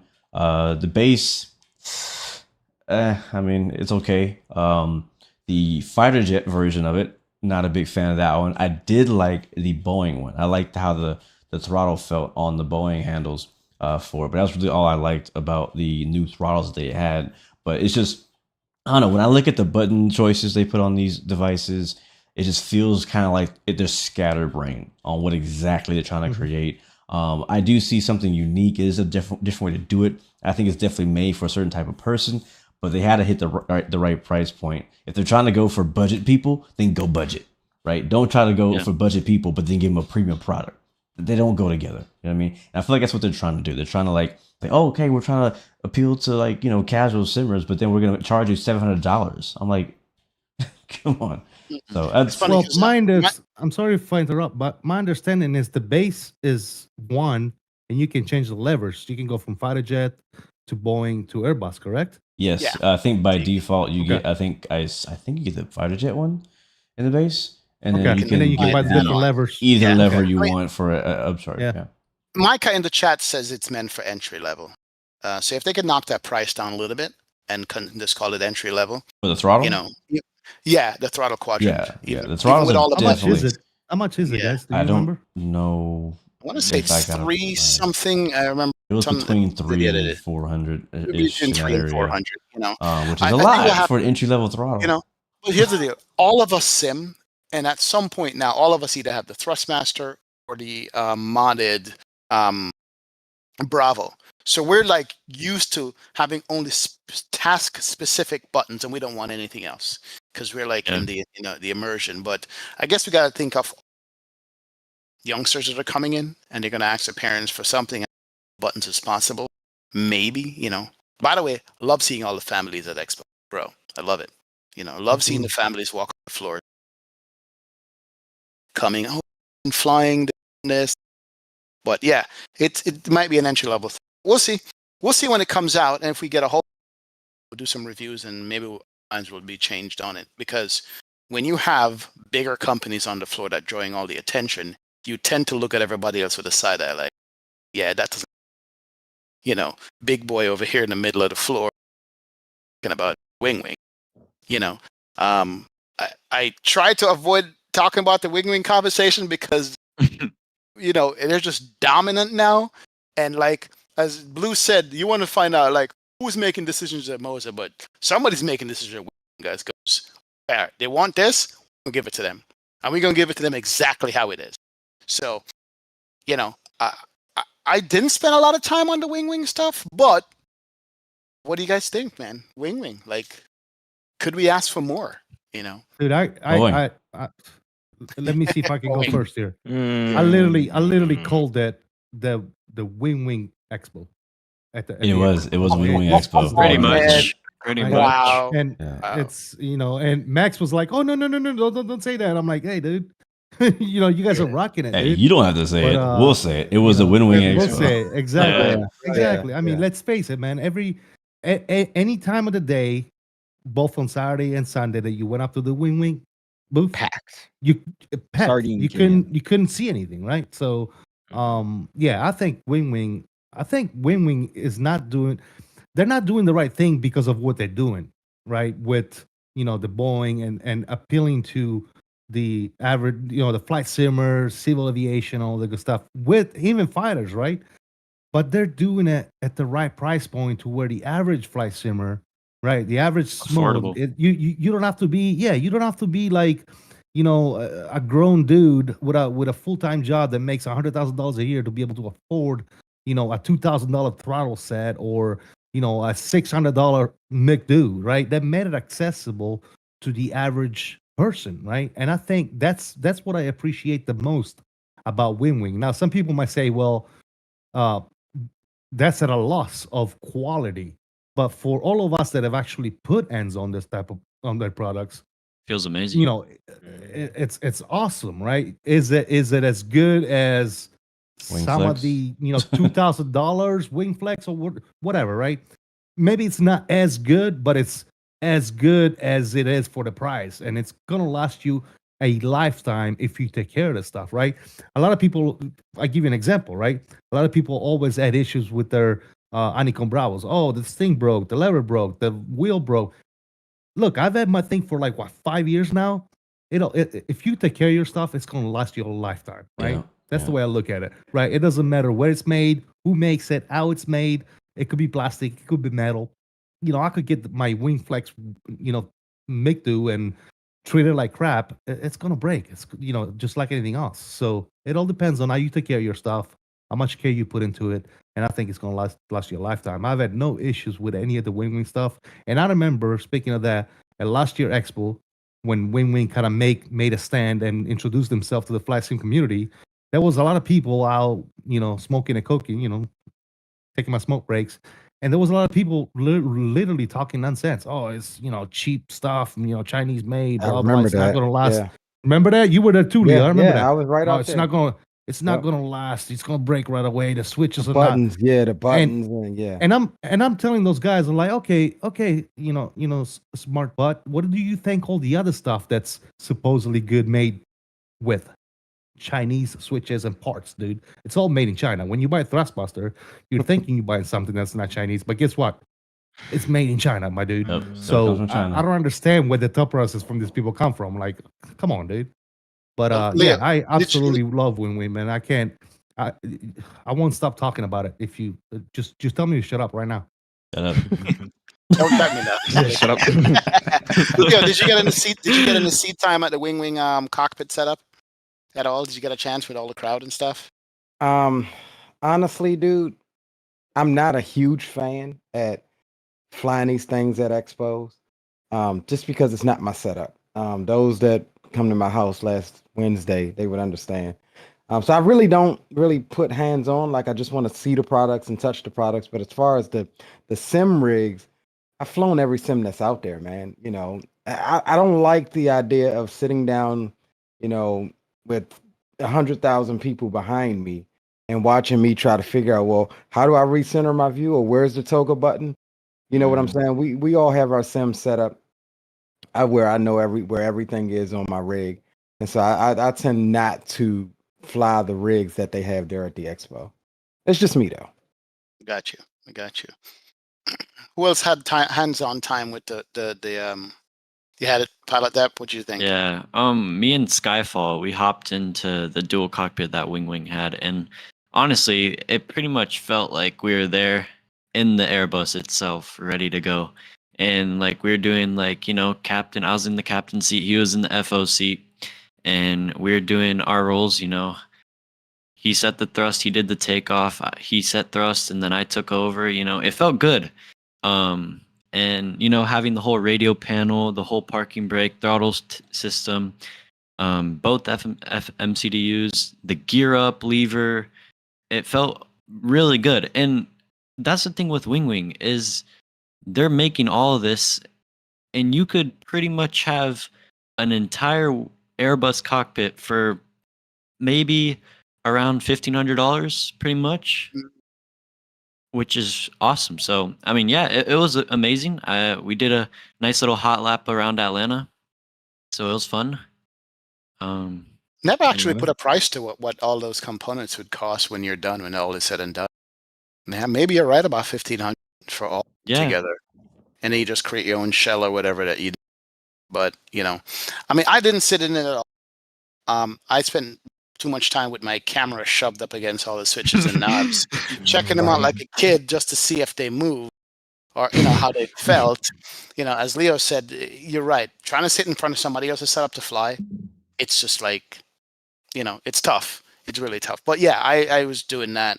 But standing back and watch two people sit side by side, I think I saw Blue and you, Mello, sitting side by side in it. Same green shirt for some reason. You guys remember? Yeah, I don't know how that happened. Like a flight crew, right? I mean, they were dancing together too. It's just. I don't know. Hey, when two people vibe, they just vibe. But Micah said it was $2,300 total, including the pedals. Which is That's awesome. not bad. That is not bad. I could see a day when people start showing their wings, like their full Wingwing setup, along with some creative things. The only thing that they haven't provided that would be sweet is the rig that they're not in screens. Well, that I think that's coming because they already do it in DCS. You know what I'm saying? So just wait. They're saving that for the next. I didn't think about that actually. Oh yeah. Well, I think overhead is next. Wow. Yeah. I love the idea of overhead, but like, where are you gonna put that? Bro, if Get you a put middle one of those monitor mounts, bro, that'd be so easy. Here's the thing.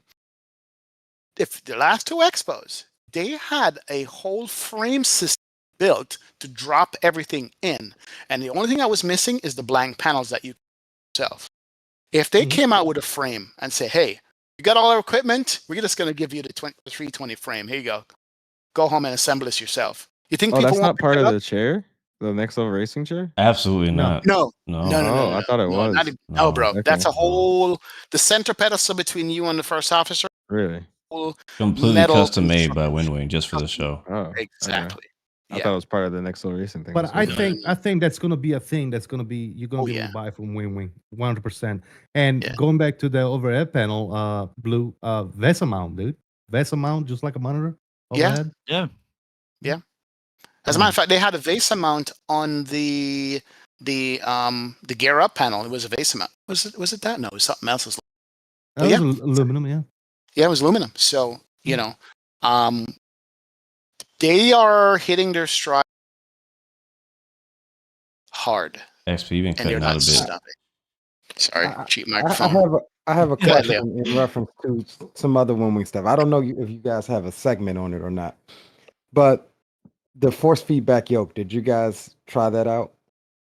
Which one? The Moza? Yeah, no, the Wingwing one. The 737. Awesome. They didn't have it set up for us to Awesome. try out. It was just on. You could feel the force of it, but it wasn't hooked up to a sim, so you couldn't really use it as a. Oh as no. a yoke. Yeah, that's what I'm saying. Did you put hands on it to move that around? Oh yeah, 100%. Yeah. So my question it's is, amazing. what are you guys' thoughts on? I foresee having to redo my whole setup if I get that, just because of how the base is. Like it doesn't. I will tell you. To, I will tell you this. If you guys don't mind me going real quick.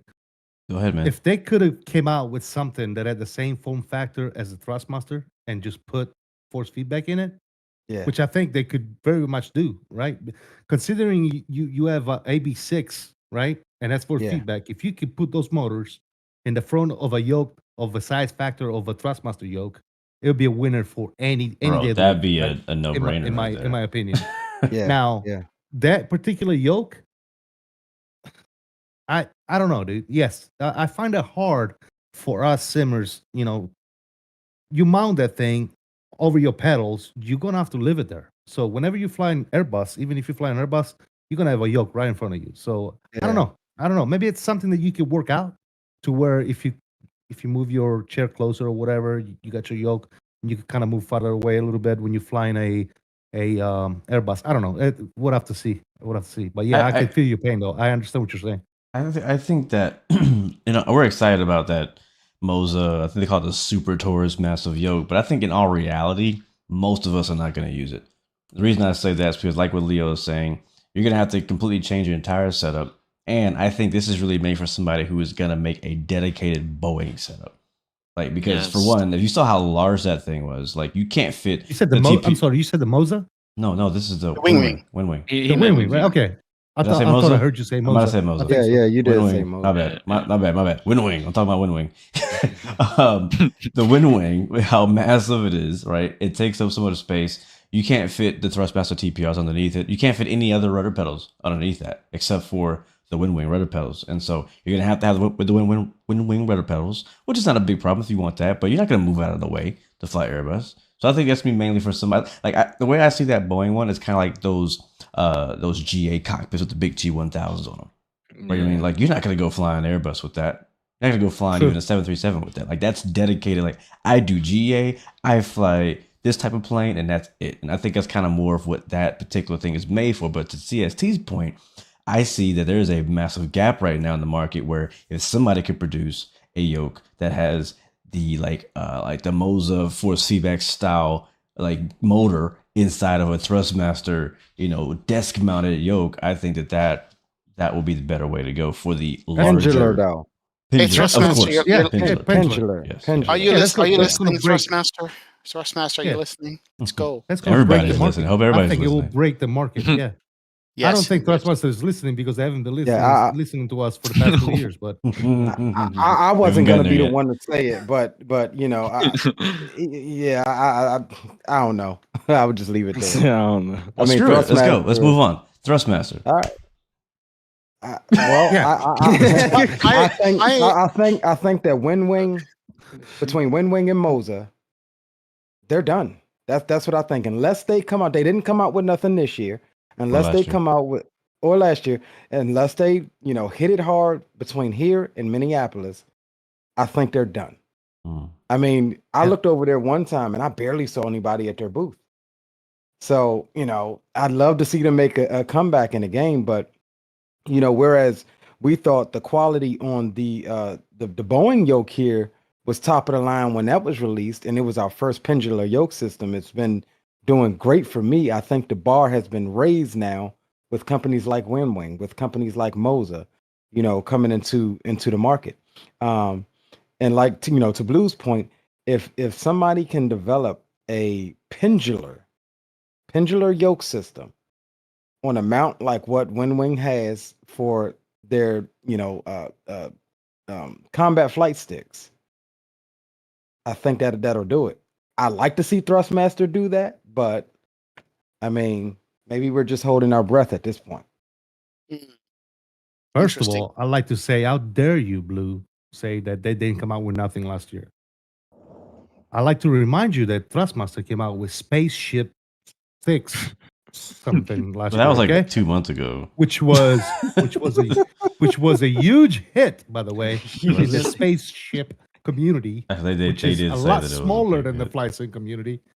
May I add? Anyways, I don't know. The space sim event that they have every year is bigger than Flight Sim Expo, but I don't know. That's a whole other subject. Is it? Well, then I retract my statement. But still, maybe it's because I'm a flight sim and I don't care about space simulator stuff. But in any case, yeah, I if Thrustmaster doesn't wake up and smell the roses, I think they're not going to be around for a lot longer, unless they focus on just driving, racing, and stuff like that. So, I mean, I spoke to Tim at Thrustmaster because we've had some relationship with them in the past, and I still use Thrustmaster yokes, right? I'm sorry, Thrustmaster yoke and Thrustmaster throttle quadrant, the Boeing one and the Airbus one. And the one that was lacking was the Boeing one with the 3 quadrants. Me and Blue even talked to them like, why didn't you make it? Why only 3? And they were explaining some issues, whatever. But it's not nothing that they couldn't have gotten over. So I was telling Tim like, yo, listen, if you revamp your Boeing throttle and make it at least 4 quadrants and make the size of the handles close and resell that and maybe even make it raised, you're back in the game. You're not far from meeting because Wingwing is concentrating, right? Yeah, the big yoke. Yeah, Wingwing is concentrating on the Airbus right now. The big yoke is going to be for some people, not going to be mass market. You know what I'm saying? Because you can't move it, you can't work on your computer with that thing sitting there. With the 2 motors, it's going to be very heavy. But if Thrustmaster can step up the Boeing game again with a better throttle, maybe even a revamped pendular yoke system, make it motor force feedback, they're back in the game. They're not far, but they're just going to have to do it and consult with some of you guys who are in the flight sim. Hey, what do you guys want? What do you guys need? What do you guys love? Let us develop it for you. And don't take 4 years to turn it around. Do it in 1 year. Yeah. You know what I'm saying? Do it in 6 months. They already have the know-how because they do it for racing, right? The force feedback and stuff. They know how to do it. It's not something new to them. All they got to do is figure out how to fit that particular motor in the pendular yoke that they have, and they're back. That's all they got to do. They're back, dude. Yeah. I feel. Yep. And make it a little more premium feel than a hard plastic. And affordable. Don't go crazy with it. Yeah, affordable. So, Owls and first off the depth, you're the younger cats in here. Do you guys even care? Do you have any for sure affinity for Thrustmaster? Like whatever, that's beyond my time. What do you guys think about that? Well, right now I'm using the Thrustmaster yoke, and I'm on my 3rd or 4th Thrustmaster yoke right now. What? 3rd? Wow. Yeah. I don't know. For some reason, I don't know if something in the system, half of the yoke just stops working over time. And I have had I swear, CST, I've been so fragile with it. It just randomly, the side buttons, when my push to talk and everything would stop working out of nowhere. Fix for you. Hold on. HD Sim was having the same problem. There's a Thrustmaster calibration built directly into Windows, and you have to go there. CSC showed it to me. You have to go there and recalibrate everything, and it will work smoothly. I promise you. But we don't know about it because nobody says it. Yeah. Right? There's a built-in Thrustmaster calibration in Windows 10, at least Yeah, I know. it is. Yeah. Try I'm that. in 11. Yeah. Well, it probably Yeah, is in 11 too. It's the same thing. It's an 11. Yeah. Yeah. So, try that and see. But, as for somebody in the chat says with the throttle quadrant, make a Boeing throttle with start switches on it. Yes. Yeah. Right? That Did flip you up guys switch. see? I'm sorry. Speaking of that, did you see what Flight Sim Factory just came out with? Yes. Oh yeah. Yeah. Yeah, I At did. the PMDG They're, booth. they're new. The Boeing switches the Flight Sim Factory Yeah. came out with 3D printed. Yeah. 3D printed 4D Honeycomb Bravo. Mhm. Amazing Yeah. stuff, man. But anyways, I'm sorry, XP, go ahead. But no. If they can make a stepped up Boeing quadrant, a really nice one, just like how they did the details in the Airbus one, I think they're back in the game. And do it now. Don't wait. Right? Don't let Wingwing turn the finish off the Airbus and start up stuff. You know what I'm saying? Mhm. So that's my take on that. If Wingwing gets to Boeing, that's it. You can hang it up. They're done. I Yeah, they're feel like done. that's a wrap. Yeah. Well, isn't their yoke they're working on, isn't it still a prototype? Yes. So, I mean, that's not you can't really make your final decision right now about it because, I mean, they're still testing, but maybe that's just their base for now. But I feel like if they make it a little bit smaller and maybe a little bit capable to fully fit into my next level racing chair, then I'm golden. I'm ready. So I definitely does pick fit. it up. It mounts. That yoke mounts on top of the Orion pedal, so it does fit on the chair. But I will say this to close, for me at least, to close on Thrustmasters. I don't think that Thrustmasters have an issue with lack of ideas on what to do. I honestly don't. I think that the biggest issue that Thrustmaster is faced with is being able to compete with companies like Wingwing and Moza, because they can't do it at that price point, right? Because Wingwing and Moza, they're building house. Thrustmaster is relying on other people to build their stuff for them, and then they got to mark it up to be able to make a profit. I think that's where they're having the biggest issue, in my opinion. Because just like we're having all these ideas and we're throwing all this stuff around, I am 100% sure that the team at Thrustmaster are like, hey, we gotta do this, we gotta do that. But it's like, hey, but we can't make it at that price point. So Yeah. it's never gonna sell. It's never gonna work, right? I think that's the biggest issue. Yeah, Agreed. I think Wingwing is kind of undercutting the entire market, right? I think these are all great products. And if Thrustmaster wanted to do it, they could, right? They have the ability to do it, but they can't match Wingwing's price. I think Moza's trying to do that, but they're somehow not matching it either in some ways, but they're also going in a different direction. So yeah, I think like Leo says, once Wingwing gets through Airbus and gets over to Boeing, it's gonna be really hard for anybody to compete with Wingwing going forward, including Thrustmaster. But I'll say, as a ex-Thrustmaster ambassador, I'm quite disappointed in the showing from Thrustmaster the last couple of years. They didn't even have a streaming booth. Like last time, they've always had like a streams going on, and like Thrustmaster had always been the booth to be at. Challenge. The landing challenges. Thrustmaster was always the booth to be at every Flight Sim Expo. This year, they were like a complete afterthought. Wingwing was the booth to be at this year. All the creators were there, all the simmers were there, like all the people were there. And so I think that they split their focus. You know, they've been doing farming and space sim and obviously the racing and whatnot, and they just haven't developed anything for Flight Sim. But I don't know, man. I agree with CST. They need to make some big moves in the next year, or else they're going to be forgotten. Now, I mean, on the civil side, now they still have their military stuff that people enjoy, but on the civil side, as far as us and how we're concerned, yeah, Wingwing is swamping it up. Yeah, something about Meridian. Yeah, I was gonna say, Oh, let's here bring we in go. one more hardware, Meridian. Let's just start off the bat that what we saw cups, right? If anybody was confused. However, what do you guys think about the concept that Meridian is bringing, where you buy the base and then you can damn near swap out to GA, Airbus, and Boeing with that one base having to rebuy multiple bases. What do you guys think about that? Because I think that's the concept going for with their yoke. So what do you guys Modular. think about that? Mhm. Yeah. Modular. I mean, Yeah. I will tell you real quick what I think about it. It's not Meridian's idea. It's the community's idea. We did it. We did it with the Anicon Bravo, Flight Sim Factory, Facts. Pro Decim. The Facts. community did that. They just saw it and they're like, oh, look at that. They like that. That's what they want, right? So it's not something that Nikki woke up one night and is all like, oh my God, I just had a dream. This is what we're gonna do. It's just he's actually doing right by looking at what the community wants and putting that into and kind of like appropriated himself for that concept. That's not his concept. Let's be honest. That's our concept, the community's concept, right? So I think it's cool that he's doing that. However, I will not comment on it until I see at least a working prototype, dude. I mean, you showed up to the expo with a piece of plastic, my dude. Which got ripped up because people thought it was real, by the way.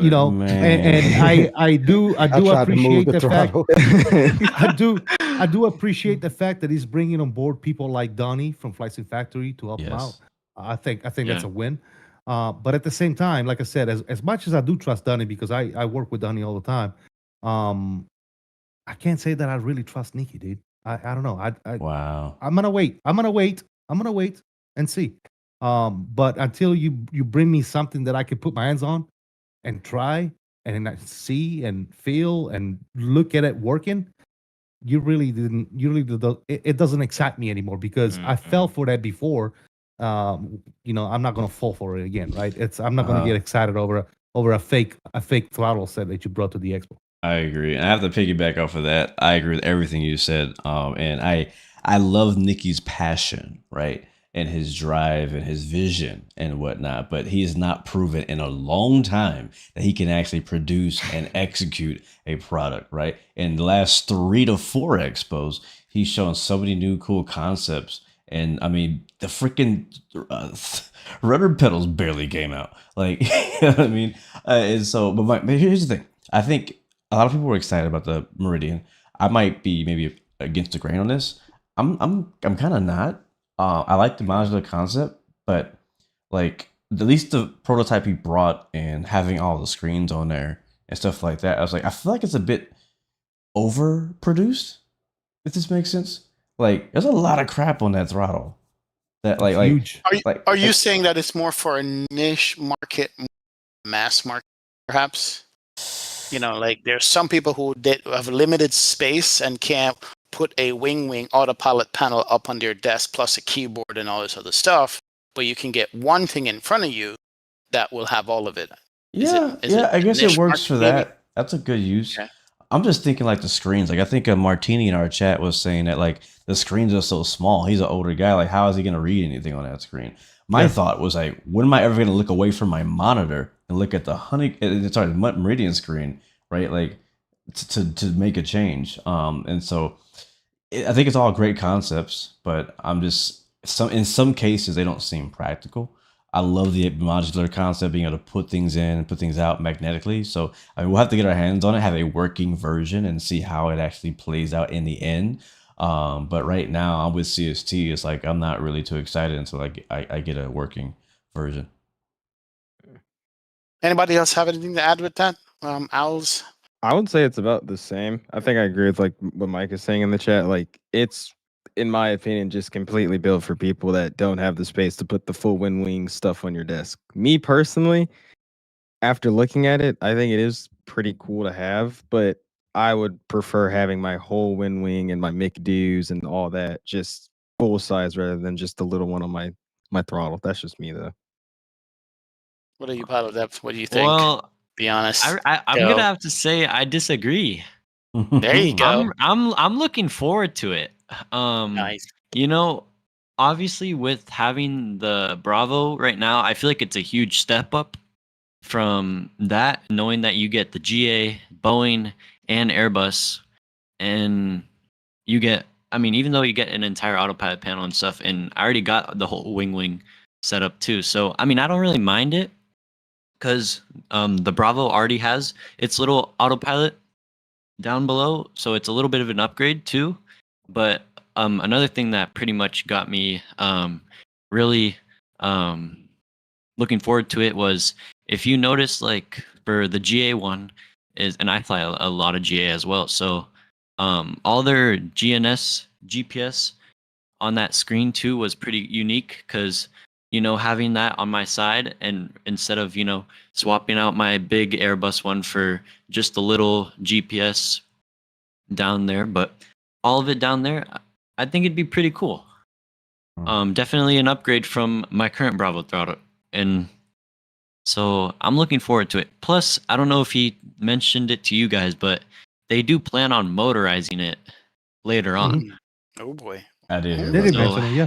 I did Didn't hear know about Having that auto thrust take over, Yeah. which is going to be pretty cool. I've been begging for that forever. So Can I be honest about that particular? They're talking the moon, right? They're talking motorizing stuff, and they're talking all this, but yet at the same time, and they're talking about selling the unit with all these different panels that already come with it. Boeing, Airbus, not only the levers, all the panels that you for the autopilot panel, all of this, and now they're talking about motorizing as well while keeping it below $400. There's no way. well, that's no, where- the motoring way. is going to be another. It's going to be like a different box. That's where I kind of chime in. I don't know. I I agree, don't know, I dude. agree. I agree We'll with CST. I also agree with Blue and depth. Do I think it has the potential to be a game changer and a replacement for my Honeycomb Bravo? The potential's there. However, seeing how ambitious Nikki is, as far as this Meridian thing, I think it's part of the reason, and this is not to throw shots at anybody, but I think this is part of the reason why he got himself into the scenario that happened before. It's like you haven't even finished and fulfilled one unit or one product before you're just like, oh, I got this idea, I got that idea, I got this idea, I got that idea. And so, if somebody is investing money, they want to start to see some return on their investment pretty doggone quick. Do I think that at some point, if he just focuses on this, there may be the potential that this thing could take off the ground. But to Dev's point, I was right there when we were talking to him as far as it getting motor like that. I think the one reason why I'm excited about it, because he's bringing other developers like Donnie on, whom I've also worked really closely with, and this guy maybe can help kind of check him as far as the real expectation of cost. So I mean, I'm excited to see him back. However, I'm just like, dude, just slow down a bit. Let's just slow down a bit, and let's not get overzealous as far as everything is concerned, because whoever's helping you, whoever's investing, you don't want to run them off with idea after idea after idea after idea. I mean, that he's talking about including a lot that I would be happy to pay 50, 80, 90, $100 for, to get another little panel and another throttle set for, say, Airbus or Boeing. Me personally, that's just me. Also, to piggyback off of depth, I don't think the electronics of the screens and everything is really that needed. I think Wingwing has that market, especially with with the Airbus FCU and then now the Boeing FCU. Now, could it come in handy for GA? Yeah, sure. But other than that, Boeing and Airbus, I think Wingwing has got that market locked down. Cool, pretty cool. Outside of the major people that we just spoke about, Wingwing, Honeycomb, Thrustmaster, Meridian, any other hardware developer that caught you guys' eyes on the floor? Because What was CST made a video on it? I forgot their name. It started with the M, but they had quite literally an entire Airbus cockpit, but miniature. Oh, What was yeah. Oh my the god, yeah. let's talk Oh about my god, I saw the that. miniature cockpit. Oh my god. Everything Motozolo. I was wore- like, Motozolo. I was like, that's so cute. Yeah. It's Yeah, no, everything. look, I'm gonna tell you this. What I think about that. I think it's an awesome idea. I think it's Mhm. amazing, right?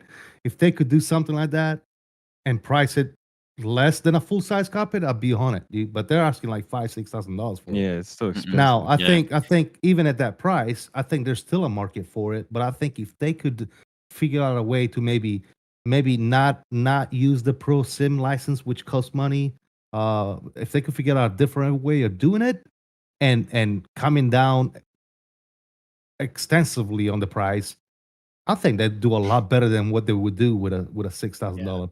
Right? You know, I will probably be a customer. I'm not gonna lie, because I would, that's just cool. It's just freaking amazing. You yeah, know? I would give him an award for like best innovative innovation. Just Exactly. yeah, that was cool. Yeah. That was cool. Yeah. Anything else you guys saw that was With the miniature, I mean, I'm not the customer because I don't get it. I don't get it. I think it looks cool, but like I can't think of a scenario where I'd ever want a miniature Airbus cockpit. I got the idea from it as bringing that on vacation, you know? Like you just pack everything in my suitcase and then unload it in the hotel room and just have a whole Airbus cockpit. Listen, you really have a problem if you're carrying Yeah. all that Yeah. in a my wife suitcase to would a tell me hotel. like you're on vacation flying. I'm streaming my miniature Yeah. cockpit. I just can't see. I just can't see. You know, when I put my hands on it, it was just like I was like this on the throttles. You Yeah. couldn't. You couldn't full palm it. It was just like Yeah. So it's not for me personally. It felt nice, but it's just not for Yeah, it did feel Like I said, I'm gonna say what I said before. It's cute. me. Right. Cute. Oh my word. Yeah. Any more hardware you guys saw? You know, I think. because we're kind of a niche community. We're like we don't venture real world. Because I saw some sim setups, is like blow me away. like, Desktop GAs. Pilot. Somebody in the chat was talking about Desktop Pilot. It's more of a GA setup. I was gonna ask Owls in depth about that one. If you guys checked that one out, it was like a Cessna cockpit, I think. I don't remember the names, but I do Yeah. remember seeing one that had like a G1000 and also like what I usually fly with the G5s, the Garmin 5s. Oh, those were so Those cool. those are pretty cool. Dude, The thing yeah. is, I don't know what I would do with like something like that because I don't have like I feel like for those who need kind of like a miniature cockpit, like a cockpit wall kind of thing, not just have it on your desk.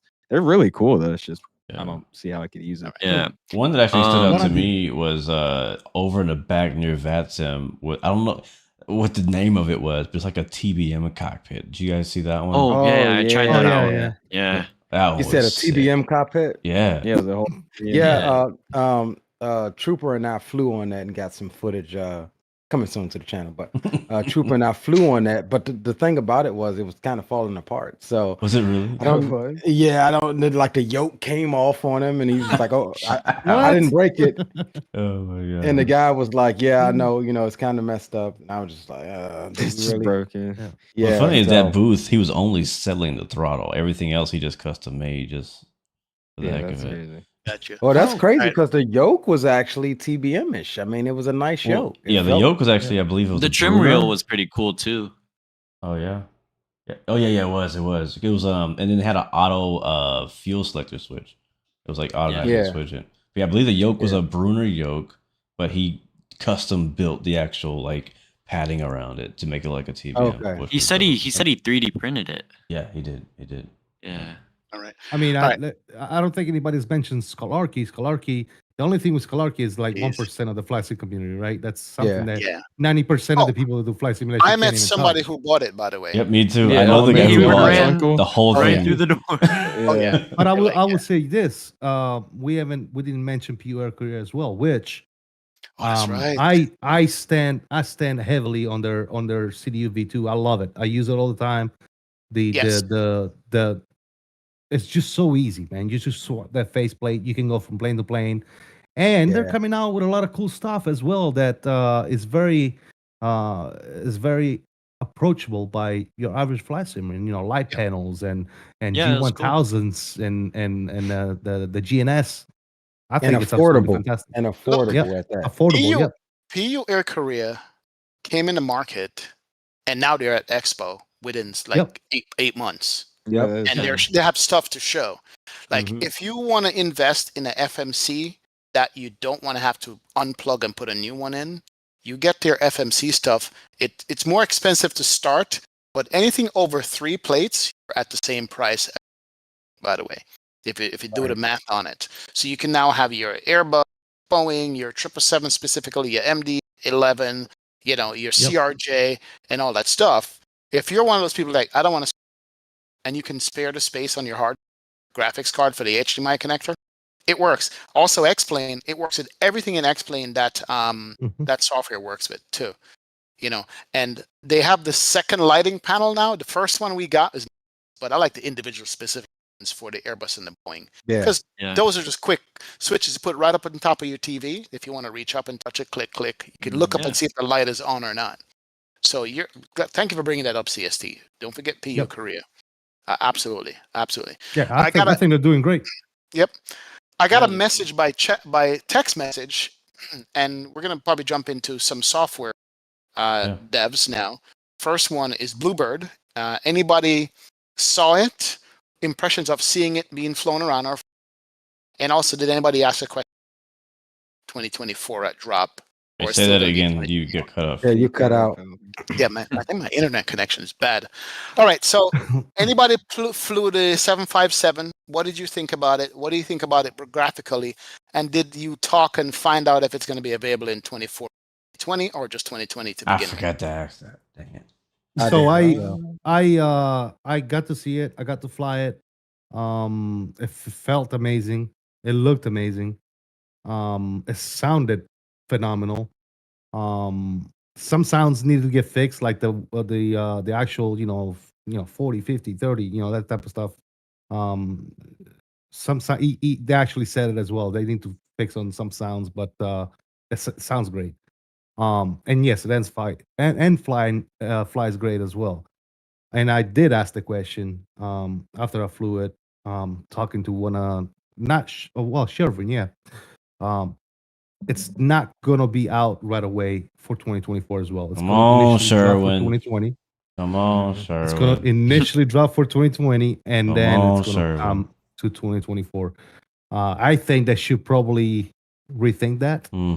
But at the same time, because I think by the time Bluebird releases the 757, it's gonna be on Sim Day 5 by then, bro. Yeah. It's definitely gonna be the sim to be in, dude. Definitely 100%. So I think they should probably shift focus sooner rather than later. But that's just my 2 cents on that. I've told people this before. I'm personally really excited about Bluebird 767 just because that 76 brings so many good cargo ops and airliner ops. You could do some Prime Air, FedEx, UPS, just literally anything and anywhere. So I've been more so looking forward to that project. But I will say, after trying out the 75 at Expo, it's gonna be one fun airplane to fly. I climbed out almost 25 degrees of nose up pitch, keeping my speed and just going straight up. Like, that was fun. I enjoyed doing that. Yeah. It looked pretty nice too. Like, I know it's still like a development build, but the textures were there. In my opinion, I didn't really see anything wrong with the sounds. And obviously, Boris is on the track, so it has to be something nice. Boris on the track. I enjoyed it. It was a nice little airplane to mess around with. And it does have strut compression. The nose actually will dip down if you slam on the brakes. Nobody models that for some reason. Oh, nice. Yeah. Wow. That's pretty cool. Yeah. Okay, go ahead. No, go ahead, Leo. No, go ahead. No, I was saying I didn't try it out. I did step over there and watch for a little bit. The reason, again, what I said earlier about trying things out, but that is one plane in particular that I want to be blown away when I have the opportunity to stream it. I want it to be a true live reaction. But what I will say is that standing there and getting some footage of it, absolutely, I personally was blown away on the sounds. I didn't hear any, anything that may have needed work, but it sounded absolutely phenomenal. I watched some other kid do an approach. He buttered it, and it sounded absolutely phenomenal. So, yeah, I'm excited as well for the 7.5. Nice. Yeah. All right, and moving on to the other. Go ahead. Real quick, guys. When I said something was wrong with the sound, something was not wrong with the sound. Some call outs were just being called out whenever they didn't need to be called out, if you know what I mean. Okay. So that's something they need to fix. I got you. What about PMDG being there? And did you guys look at the 7.4 that they have on display? They had a 7.4 on display? Oh yeah, you guys Yeah. didn't see the 742? Was it? Yeah. Well, was it the model you're talking about? No. The software, just the airplane itself. Well, it was the Really? slideshow, right? The slideshow. The slideshow, right? What do you guys Oh, think? when Well, I looked at mean, the slideshow, it's just the cabin for the 7.3. I didn't see the well, I 7.4. mean, Oh, really? Yeah. it's a long let way me down ask the you this. road, so PMDG was a diamond sponsor. Did they need it to be there? Let me ask the hard question. What do you guys think? nah. Did it impact you that they were there? You know, I mean, with what I saw, it was just them showing off a 737 and the 777. It was kind of just like I've flown these planes before. I know what they're about, and it's Yeah, same with the PMDG. DC-6. So Yeah, DC-6. Eh, mm. I didn't care. Yeah. that I didn't much even for it. waste my time going to the booth because I mean, I grabbed we the knew, sticker and went. yeah, Yeah, we I'm know I at got this my point little what PMDG sticker. we know at this point what PMDG is about. So Yeah. I was looking at all of the Um, stuff that that's fresh. I mean, I did get the clicky pen. The pen that's in Oh, the cockpit. we I now got can one. I actually. went to Yes, get there you one go. and they were out. So I'm You got I'm your gonna. pen. I want to butt in this one. As much as I don't want to talk about PMDG, I will talk about PMDG. I'm let down. I'm honestly let down, and there's a few reasons why I'm let down by PMDG. I love. First of all, I like to say I love my PMDGs. Okay, I'm not trying to say they're not good or whatever. I love all my PMDGs. What I hate about PMDG is the fact they can't just push a hotfix on the 737 to make it work on 24. Number one. Number one, because it's doable. They could do it overnight, in my opinion. They're just refusing to do it because I believe, and I might be wrong. If I'm wrong, whatever. I've been wrong before, right? I think it's because they're looking at, making the money on a new plane, um, which it's cool. Just still give me the update, make the plane compatible with 24, and then sell me the 2024, native version. Cool. I'm down, I right? agree. I agree with that kind of. But the fact that they're refusing to just push up a hot fix to fix a TCAS and a little screen that really there's only a few issues with that plane. I've flown it on 2024 already. It handles fantastic. It flies great. TCAS doesn't work and the map is screwed. That's the only two issues I had. Everything else works perfect. Just fix it. It's easy. It should be simple for them to do, but they're not doing it. That's what really irritates me about PMDG. You're gonna wait 8 months, or you're gonna like it. Well, and that's exactly what PMDG has already said. You're gonna wait, and you're gonna like it. You're Look, gonna buy it. So I don't care I, what you I guys say. yeah, I You I know? will be buying the 7 because Oh it yeah, brought me. I 100%. saw the image of it, and it brought me back to the plane that I originally fell in love in aviation with when I used to work on that plane.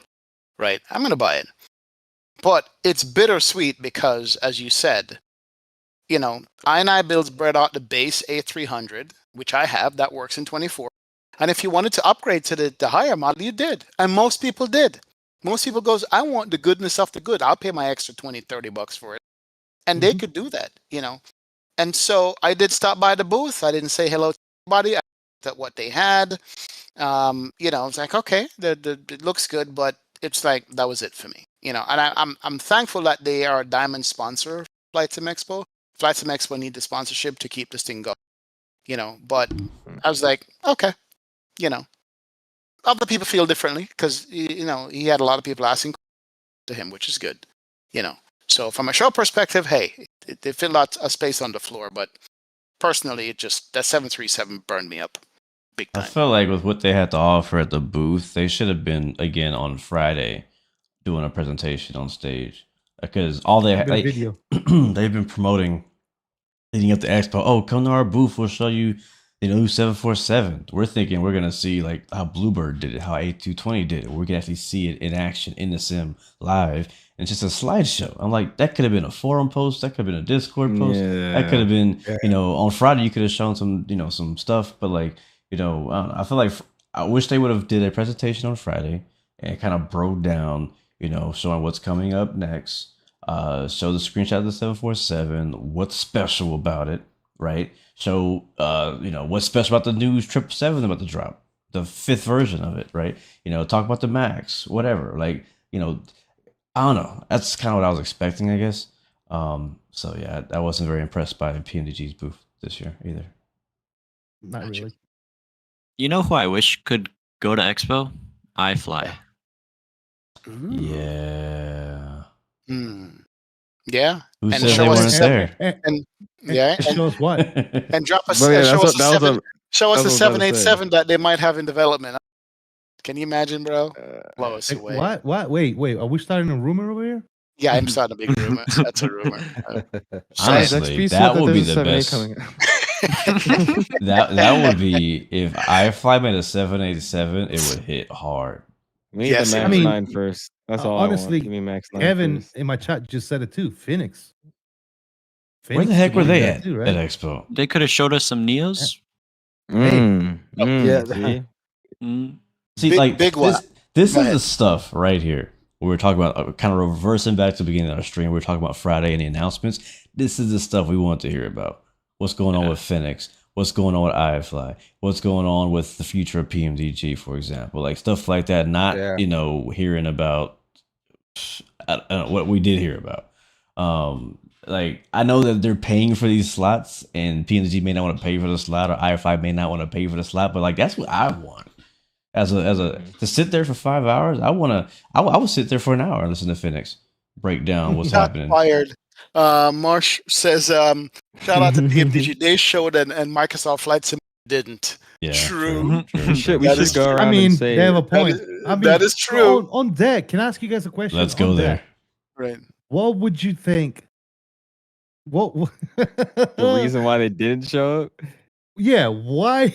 Why do you guys think Microsoft and Asobo said, "Hey, we got too much work to do. We can't really come over. Hey, enjoy Because the, obviously enjoy the they Expo." had too much work to do. Obviously. Well, were busy. Besides that, what would you think the welcoming reaction of the flight sim would have been like Everybody was Um, side eyeing them. for whole Microsoft and time. Asobo? Even though I would say this, even though they've really come a long way since release of 2024. I would say that. Oh yeah, Q3 is going to However- be the big thing, but yeah. However, me personally, knowing that they had the know-how and the experience from 2020, I was not expecting for them to drop something like what they did with 2024. That was the last thing I was thinking, that this thing was going to be a disaster, right? And in my opinion, it was a complete disaster, right? But yeah, they did turn it around, and I think they're coming a long way. But what would you guys think, like, the flight sim community would have reacted like with Microsoft and Asobo at the Expo? I gotten 5 minutes of earful, but then we would have been okay with it. We get upset at people, but when we see them face to face, we'll tell them what we Different think. story. But it's a different story. But yeah, they should have showed, man. That's what I was gonna say too. I think that the keyboard warriors are different in person.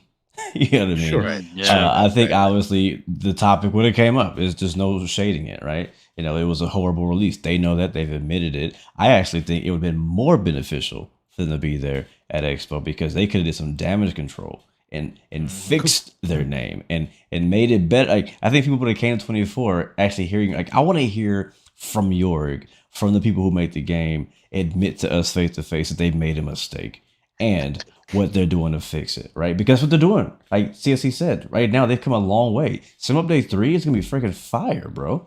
Like, I'm done with 2020. I'm dead serious. Like, I don't need it because 2024 works just fine for me.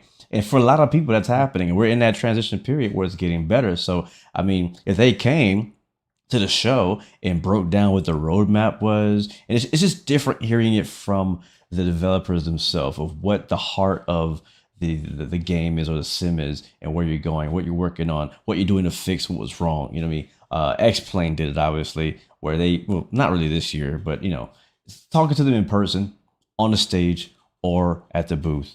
I think it would have been just fine. I don't think there would have been people with pitchforks coming at them. I don't think they would have went home all with their heads down like, oh my God, we failed the community. I don't think that at all. I think it would have been the complete opposite. So I think it was a huge mistake that Microsoft was not at the event this year. Yep. And, as I talk about Microsoft, you mentioned X-Plane. A presentation for X-Plane on Friday, the hype, man. Because that weather radar and that weather stuff that they're bringing in X-Plane is killer. Like, not only lateral, but up and down, you could tilt, and it's going to be native in the sim for anybody to use in X-Plane. That weather radar is worth time, but it was kind of awkward with 4 people on the stage, and it's like, anyway. But I give them credit though, because their booth was nice. I turned a corner on X-Plane. It was like a classroom. There were like 50 guys with laptops all open in a classroom. That was fire. I was like, whoa, look at this. That was fire, bro. Yeah. Right on the floor. Development, and I love that with X-Plane. So Microsoft definitely showed with a booth with a couple of setups, exactly. Just comparing both, I'm saying. So I think that was it. One other product that we haven't talked about that I think is a game changer as well is Navigraphs. I'm about to say Navigraph, yeah. That taxi thing, that 3D taxi, just plug in the numbers and it will just, that's magenta line on the ground basically. So, and I will cool. to add to that, they did. I don't know if anybody else got this, but they did say that they're working closely with VATSIM. That when VATSIM gives you your taxi instructions, it automatically interlinks with your Navigraph. Oh wow! And populates that for you. Okay. They say they don't know if it's going to be 100%, but this is what they're trying to do. No, that's gonna be awesome. Yeah, that's gonna be sick. I told them they need to compete with what's the real world one called? Flight. Yeah, like they have some serious tools in Navigraph. But he explained to me why I can't do that. But yeah, they're pretty much Flight for Microsoft Flight Simulator and X-Plane and stuff. Yeah, absolutely. So I thought I just mentioned that. Actually, while you're mentioning X-Plane, XP, anybody actually go to the booth to ask them what's up with the scenery? I didn't go to the booth. I stopped Ben Supnick, who is actually working on the scenery. And basically, yes, it's in the middle of development. They ran into a performance problem that they didn't foresee with redoing the entire thing, right? And they're trying to work through that because, something about using all, it's going to make the difference. Something about using all the core. Apparently, it's a cuss word. One more time. No, all the cores. I think that's what he said. All the cores. Something about using all the cores. sounds like these computers not using all the cores right now. Exactly. Yeah, I think the hand of God is watching Netflix upstairs and robbing my poor internet connection. But yeah, something about performance with getting all the cores to work properly. But yet, it's not ready. They didn't show anything on it because I asked them, hey, how come you didn't show it? It's in development. It's not ready, but it's 3/4 of the way there. Put it that way. And when they're ready, they'll be doing it. So just hang tight. However, I did compliment them on how X-Plane look now. Don't know what they did, what button they pushed, but X-Plane looks darn good right now. I gotta say they're definitely getting better too, man. They're definitely doing. Right. I hadn't flown X-Plane in like 6 or 7 months. And I flew it recently before the Expo, and I was pretty impressed by it, 100%. Greg said X-Plane tried to talk about it on the stage, but they got Apollo'd, meaning that they got ushered off the stage. Yeah. Yeah, Mark over here, Major Mark says X-Plane was there asking for a friend. Yes, he's just being Mark. He's just being Mark. That's all. I really did enjoy the little booth next to the X-Plane booth. They were teaching people how to make planes and make sceneries, and I thought that was so. I hope that in the years to come, that X-Plane and maybe even Microsoft would do that again and kind of help us get more third parties in the future, get people making more stuff. All right, can we talk about location? Greg mentioned it earlier. Like, hey, what do we think about Providence? And then that gets us the next location for this stuff. I honestly, I was thinking it was going to be pretty bad. And I got there and I didn't really think it was that bad. But once we start realizing, we were finishing up the expo and then going out to eat lunch or dinner somewhere. And then about 7, 8 o'clock, there wasn't much to do. He was either going to the clubs that actually, hold on, let me rephrase this. It's probably worse for me because I couldn't go anywhere, basically. Both of us. Yeah, we couldn't go anywhere. So after everybody finished up the activities, for me and him, we weren't allowed to be anywhere. That's probably what it was. Felt so bad dropping off Owls that one night. I was like, are you sure you can't let us in? And even in the X-Plane rave, I went in and they were like, "Nah, you can't go." And then eventually we convinced them, and they got on my hand and started drilling X's on my hand. So Oh my god. it was. God. I Yeah, told I them- think that's really what They it was. told him stay far away from the bar. Stay Yeah, far away from from the bar. Right. And guess we were standing right next to the bar downstairs. Look, I mean, I'll- maybe I'm a cheap guy, but who thinks that airport food is expensive? Yes. Oh yes. I mean, it always Okay. is. I yeah. went to the airport to have lunch before I left, rather than spending more money in Providence buying food. Wow. For some Well, I reason, mean, when you pay $9 for butter, you know they're expensive. Yeah, Providence was surprisingly expensive. I thought because it was like Yes. not a Very. popular town like Vegas that it would be cheaper. But yeah, like eating out was fairly expensive in Providence more than I think it's because expected. they knew we were coming. Yeah, I think so. Like, No, I started- think that's the process. To be honest, man, Providence. I remember Providence being expensive decades ago when I went to Yes. Providence for the first time. It's just expensive. I will Wow. say, I tried a buffalo chicken sandwich 3 days in a row at 3 different places, and they were really good. Mhm. But yeah, I mean, it was good food. was It expensive. definitely good food. I will say this about Providence. I like the fact that everything was within walking distance, and you Yes. could go to oh yeah, Yes. yeah, the Yes. federal. What was it? Federal Boulevard. Federal Hill. Federal Hill. Federal Yeah. Hill. And I mean, everything was literally like what 10-minute walk away from any, from all the hotels. Yeah. I thought that was pretty cool. You really couldn't do that with Mhm. Vegas unless you walked No, for yeah. miles And we had the miles, mall. We went to buy cheesecake in The- the big mhm. mall. Yeah, the mall, food courts, yeah, like you said, shopping Level and 99. and restaurants. It was good. I didn't think it was going to be that good, and like Al said, but then it kind of grew on me. It was a good spot, I Yeah, like the I weather. agree. except for the price. I think it was very expensive, dude. Extremely expensive. Yeah, I agree. I didn't really.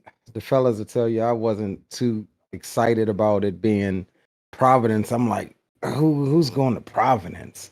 But once we got up there, like piggybacking off CST, it was fairly decent. I mean, walking everywhere. We didn't, you park one time, pay 50 in the garage, and then you're there all day. You walk up the street to Federal Hill or wherever. It was just really accessible.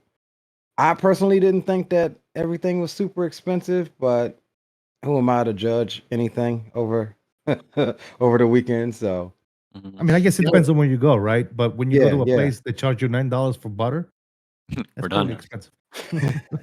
this is true. This is true. I Yep. mean, That happened.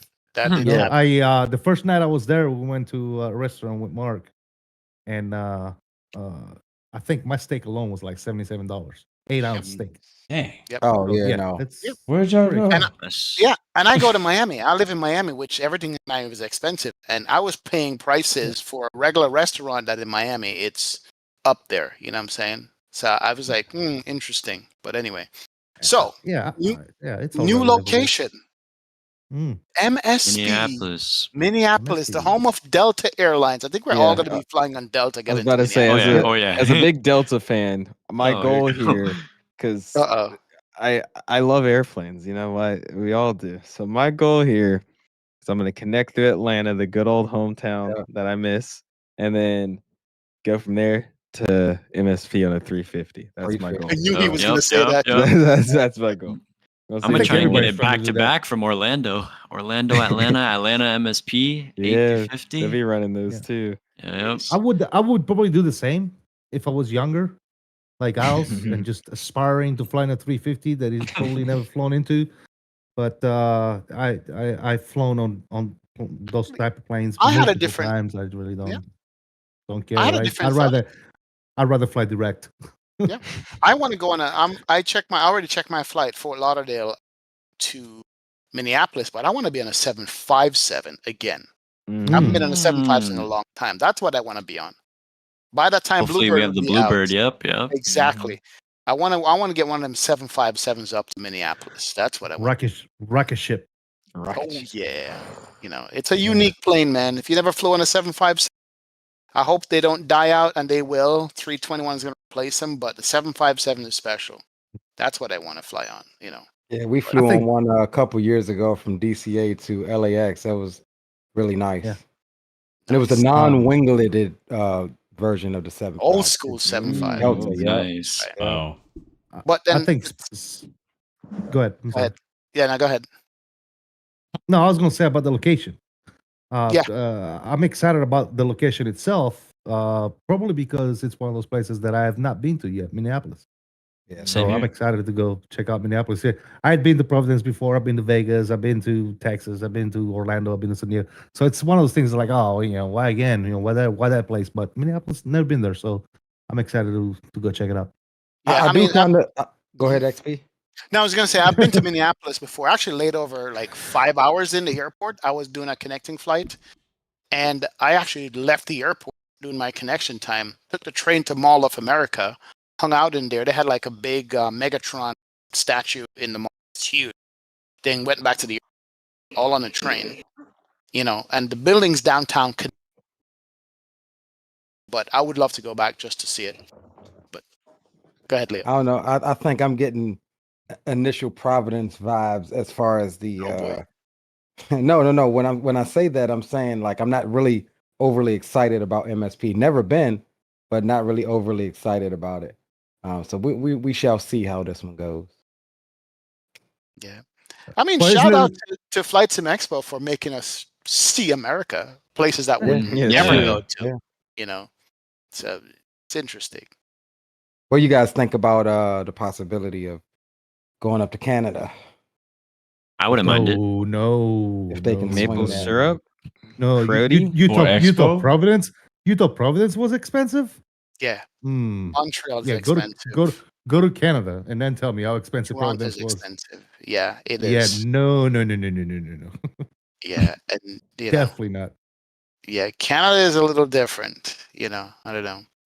But I want to look up. Anybody looked up the location in Minneapolis where this is going to be at all to see Me where and the hotel CSC is? just recently did, or me and Mark did earlier. Is it downtown? Is it close to stuff? He said it was They like said it- 8 miles or 8 something away from the airport. Yeah, Okay. like 10 minutes. Yeah.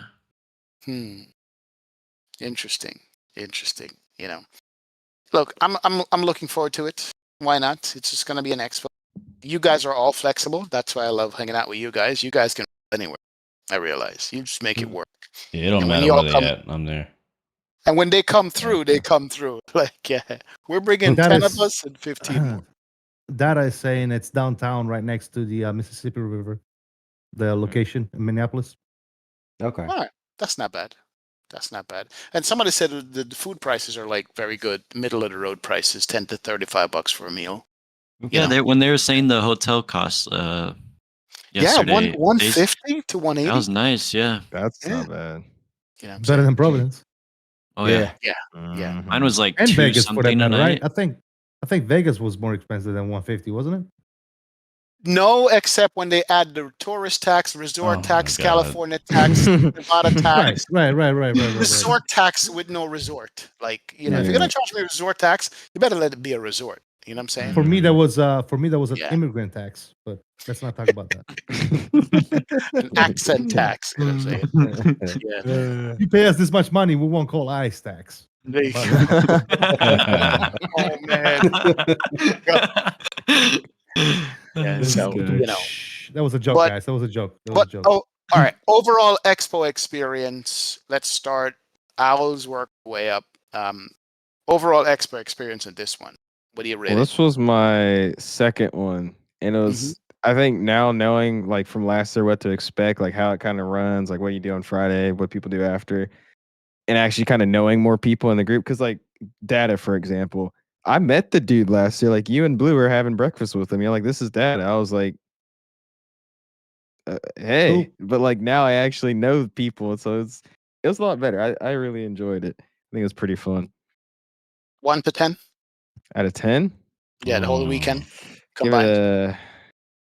Well, see, I went train spotting with Blue the other day. Actually, it was last night. And y'all didn't tell me, Blue, my man. I thought y'all was gone. We got So that- some talking. It to was do. That spare the bumps it up. moment, We'll bro. We were do- dropping somebody off at the airport and just happened to stay. I'll give it like a little 9, 8.9. That's my goal. Oh, wow, 8.9, okay, good. 8.9. Leah, what you got? Man, I give the entire weekend.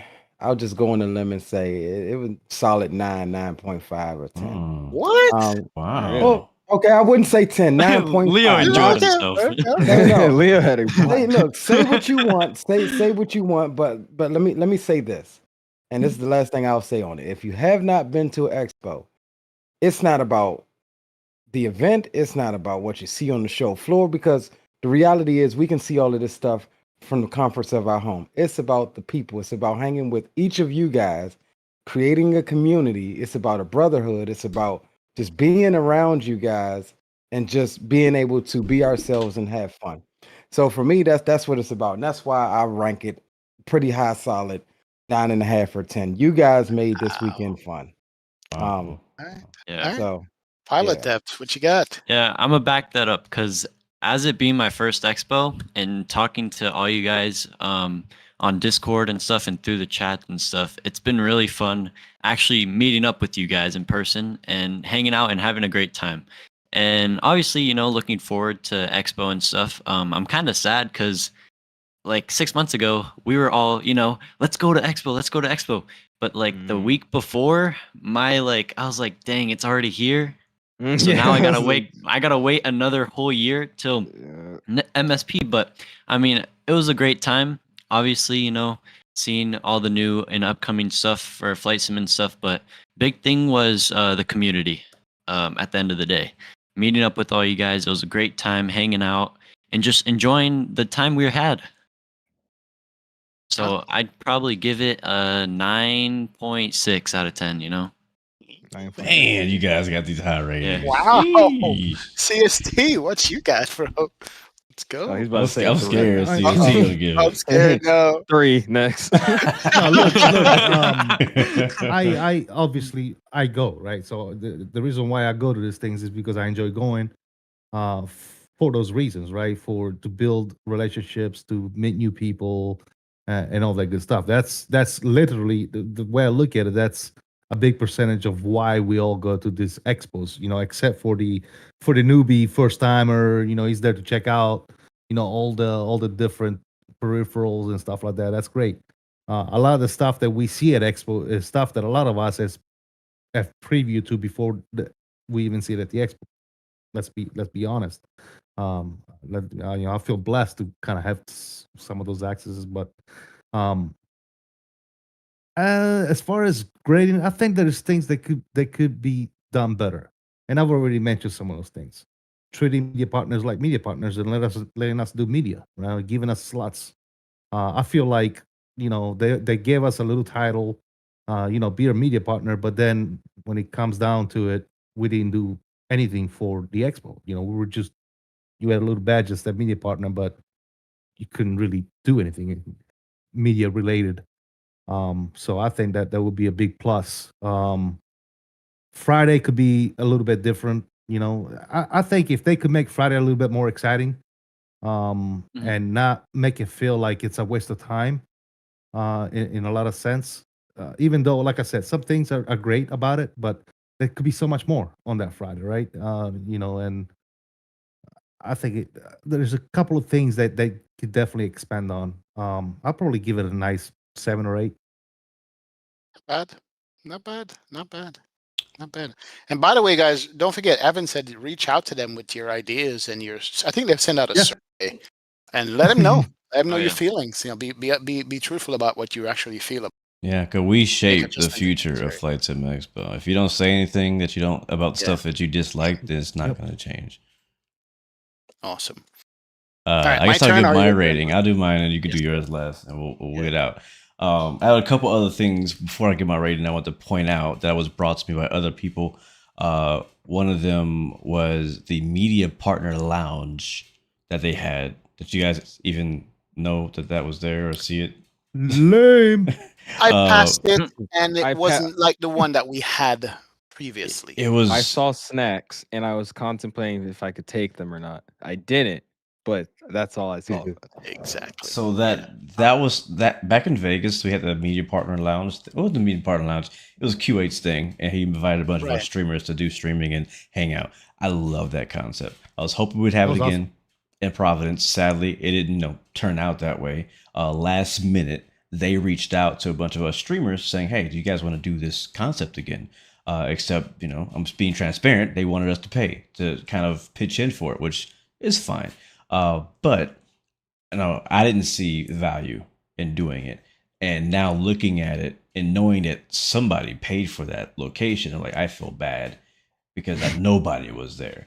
And I didn't really see a purpose for it. But anyway, that was one thing that I would love to see happen. In addition to what CSE is saying about how the media have a more thing, like have like a streamer media location hangout lounge that we can actually use and be useful and all that. Another thing was people were complaining that the food was not good in the convention center. Like the little snack area they had, I didn't go eat over there, but apparently it wasn't very good. It was like 7-Eleven food is what I was told. Also, more things to do, like more organized. Like I know one of the issues, we had a couple rental cars and we're walking the street trying to figure out what to do on Friday or a Saturday or whatever. And I got like 5 different groups of people doing completely different things, different locations. But like having more things, like I don't know, like I feel like we didn't really have a good like itinerary or like suggestion of places to go like after Expo. It's like, oh, there's restaurants area, but they don't like give you any like specific places for you to go or check out. And so we're all just kind of like having to do our own research and find whatever. I found a couple really dope spots. We found this really cool arcade place that was amazing. We found this place that had like level 99. Remember that? That was cool. Yeah. And so I was like, man, that should have been on the Flight Sim Expo website. Those are things that are nearby in walking distance that were super fun to do. But anyways, I have a ton of feedback. I'm not going to go all the way in that. My rating though for Flight Sim Expo this year, I've been to 5 now. And I'm going to give you guys, for those who have been to expos in the past, I'm going to kind of give you where I'm rating this. So if Orlando, which I think was one of the best expos ever, was a 9, Houston, I think also one of the best expos ever, besides the Heat, just talk about the expo, was darn near like a 9 point, maybe a 9 too. Was that because it was in your backyard? No, I was about to say because it was in a freaking museum. It was in a museum. That was freaking cool. Yeah. This one for me would have be around a 8.5. 8. Let's go 8.2. 8.2. Very specific. I go to 8.2. Would recommend. Yes. All 3 days for me. And I think each one of you guys are rating it obviously based on your own experience, but based on different things that you experience in it, right? Mm-hmm. For me, this expo is up there as well, and for different reasons. I like the connection to the hotel with the convention center. Easy walk back to the room if you have to go pick something up or take a break, whatever. Or if you travel with a spouse who's really not into flight sim, they're like, all right, we're going back to the room. See ya. They're right there. Like in Houston, hand of God, she took the car keys and drove back to the hotel, bro. And that was like because they had that one split into 2 hotels. Plus the convention was like way over. Yeah, so that was not great. And I think I bummed the ride with you, Blue, because she left. She's like, I called her like, oh, I'm sleeping. It's like, damn it. All right, here goes my ride. But so as far as location, the hotel location, yeah, I like that. More people. And real quick, by the way, do you like the floor layout this time where there's a lot more personal space, but it felt empty even though there's more people than ever? Or do you like it more cramped like Houston, like you were rubbing elbows? Space. The space. We need the space, yeah. The space was good. All right. Yeah, it felt comfortable this year. It felt comfortable. Yeah. The space was good. So the space was premium. And the vendors had a bigger space too. They got to spread out and use the space that they had and stand beside people and touch. So I like that. The Friday presentations, I guess now know that some do good and some people are not going to do so good, but they did save the best for last, which is Wingwing, the house down. I was cheering like an idiot, That's cool. I think we all were, XP. Yeah. And then the camaraderie with all of you guys. Up with you guys walking over that bridge, talking crap and and so forth. So I'm gonna give this one, for me, honestly, 9 out of 10. It's gonna be a 9 out of 10. Orlando was my first. I didn't know, and I only showed up this Cut out. Saturday and left. Yeah, Orlando was my first one, and I didn't know anybody or anything, and I only came one day, so that was like a 7, but it brought me into the thing. But this one's like a 8.5, 9 for me too. I enjoy this. So, but yeah. Hopefully But- Minneapolis will be good. I don't know much Well, about the we'll be hotel Delta, so, I mean, or it'll be great. location. What I do hear is that plane spotting is supposed to be really good. in Yeah, I'm ready Minneapolis. for that. I'm ready. 100%. And I'm excited about that. I'm definitely signing up for the airside tour this time. I want to get on the ground. Yeah, I'm with you in on that. Minneapolis. I want to be in the Definitely with you on tower. So here's the thing. Yeah. I want to do all that stuff in Minneapolis because it's a bigger airport, larger. Hopefully we can stand next to an A350 at some point. I don't know. But yeah, it's gonna be dope. Plane spotting in Providence, as I always know, was it was like Nothing there. it was pretty stale. But we caught a couple things. We got to see flight stream relief. That was pretty cool. We did. We caught Fleischman and Fly on his diamond. That's pretty cool. Nice. It was dope. Nice. So, That's pretty good. any last But- thoughts on Expo? Anything we didn't talk about that you want to kind of comment on, or about next year? Did we Let's cover it go. all? Let's go. I think I'm we looking kinda- forward to it. You know. Yeah, I think we kind of Good. touched on everything, and Yeah. hey, I think the countdown begins again. Yeah. But who's counting, right? Nobody's counting. Yep. And also book early. I learned that worked out perfect for me. I booked Yeah. flight Oh, yeah. and 100%. hotel real early, and I got what I wanted. You know, it wasn't a last minute thing. So if you can, and somebody mentioned it's Wait, say in it again? June, then it's 1 week earlier in June than It is. yeah. So Hopefully the So, weather's yeah. pretty Well, it good out starts on there. the 12th of June. It starts Friday, 12th. 12th Alright. to the 14th. Yep. all you guys are streamers. What's your next plane gonna be that you Blue? What's your next plane? That I'm flying for streaming Yeah. or content? Yes. Yes. Well, CRJ got updated today, so thinking about checking that out. But honestly, I have no freaking clue. CST. What are you flying next? What plane? I'm excited about the CRJ and checking out the new flight model. However, my next stream is going to be the return flight from Portland, from Providence that I did. My before I went to the Expo, I did my fly out to the Expo, replicated my flight, and my next trip is going to be replicating my return flight. So I'm going to do PVD, Midway, and OKC in the Max. Pilot Depth. What's your next one? Next stream I'm probably gonna be in the Airbus and then probably hop into that CRJ. So, yeah. What about you, Leo? What you got? Leo, we're gonna do our short return leg back down to Baltimore from Providence. That's what we're gonna do. Which plane? Which plane you gonna fly? Oh, the 800 NG. It's not a max. It's not a max. But yeah, we Oh, got an man. 800 NG. So it's not a max. What you got, Owls? What are you flying next? Got the Probably the 350 ULR. But I really want to get my hands on this Citation X. It seems like a lot of people kind of forgot about that thing. I'm with you. I want that Citation. That's coming very, very soon. It's coming. Yes. Yeah. Can't wait. XP, what are you flying? For me, I'm going back to Boeing, man. I'm done with this Airbus. I've been in Airbus for 2 weeks. I'm done. I'm good. I'm going back to Boeing, and it's going to be the Max, I think. It's going to be the Max or the 7. I want to do what CST is doing and fly back from Providence and do one last lap of that convention with them. And head out 45 town. plane conga line again. Hey, let's do it, man. Let's do it. Maybe we'll do that. You know. Yeah. I'm going to fly tomorrow. I think I'm going to stream tomorrow. I don't know if you guys want to join up and do a something out of Providence back down. Did you guys see the controllers who brought us into Providence? Yeah. They're like ages Yeah. 10 and 11. So Yeah. let's give them some. Let's give them some. Like, Yeah, give VATSIM control of the booth. We ain't talked much about the VATSIM booth, but those guys were killing Yeah. it at Oh, man, Expo. yeah. It was amazing seeing them in person and also seeing how young a lot of them are and just Yeah. it was cool. Yep. shout out Vatsim. I had a good conversation with them. We made amends and we squashed bygones. So that was good. Yeah. But yeah, I'm gonna fly out of Providence tomorrow. So you guys. Okay, are yeah, up for we'll do that then. let's go Do it. Providence. For you And guys, then everybody can fly into their respective airports. Wherever they want Yes, to sir. fly. Yep.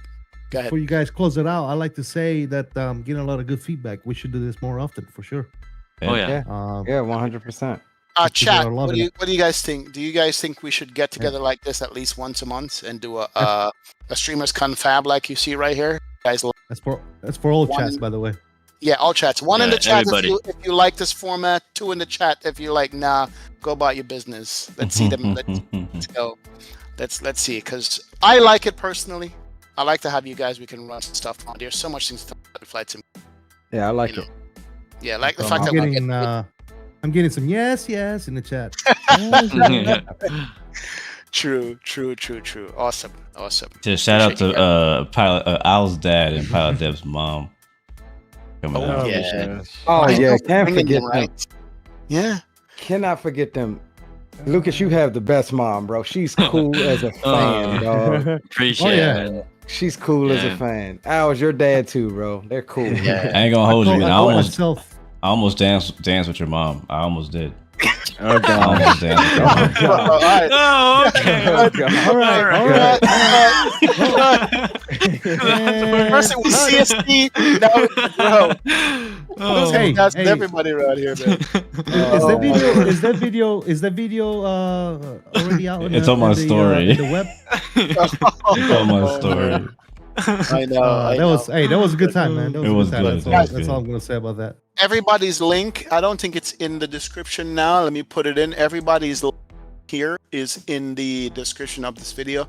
Go sub to all these guys if you're not sub. Discovered somebody new today that you've never seen. Appreciate it, XP. You got everybody here. Thank you. Go hit that sub for all of these guys. See, let me not. Greg don't said end the Blue, you're stream not yet. the only one. No way. Damn. All right, I think it's getting late. Stream until you do. I think it's getting late, chat. I think it's Good getting thing I late, got chat. good thing I got the next level racing recliner. Oh my god. All right. Yeah, Lucas, don't bring your mom to Expo again. Yeah, I'll that's be what flying by happened, myself. By yourself. Apparently, Lucas's mom is not safe at Expo anymore. No, Nice, she was not. She was not safe. Yeah, bro. She's. Now, shout out to her for bringing you, man. Hold on, don't go anywhere yet. my god, I that's am- horrible. Adding the link for everybody's channel in the description, so you guys can go ahead and join. We have, but yeah, I think we could definitely do once a month on this. There's so much Yeah. stuff that we got to talk about, like the fact that we get millions of dollars in endorsements, and we're lying about what we're talking about.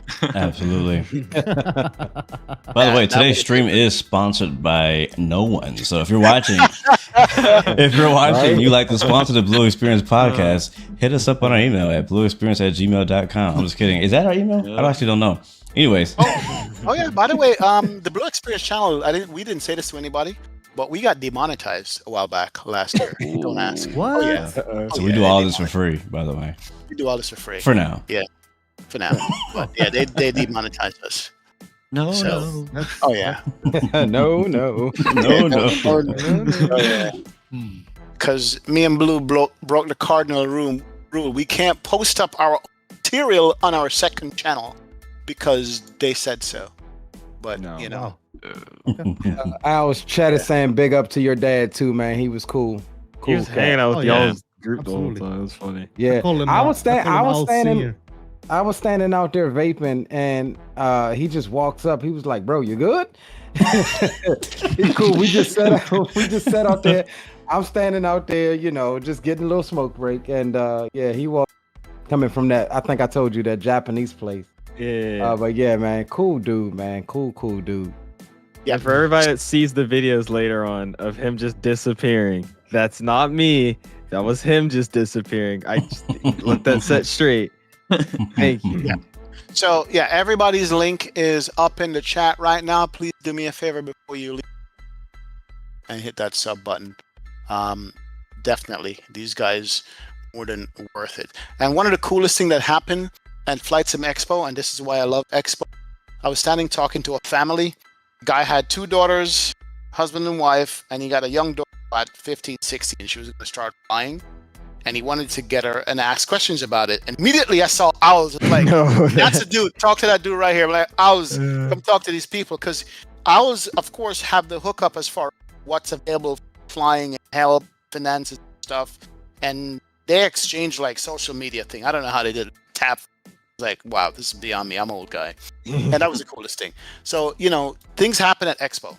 So anyway, Blue, it's all yours, man. You got this. Yes, sir. Thank you guys so much for watching. By the way, first of all, thanks CST. Thank you, Pilot Depth, Thank you for Leo. having us, man. Thank you Owls, for having me. Everybody coming out. Looks like the chat unanimously has voted that they want this to do this more often. So we'll see if we can make this happen once a month, starting next month.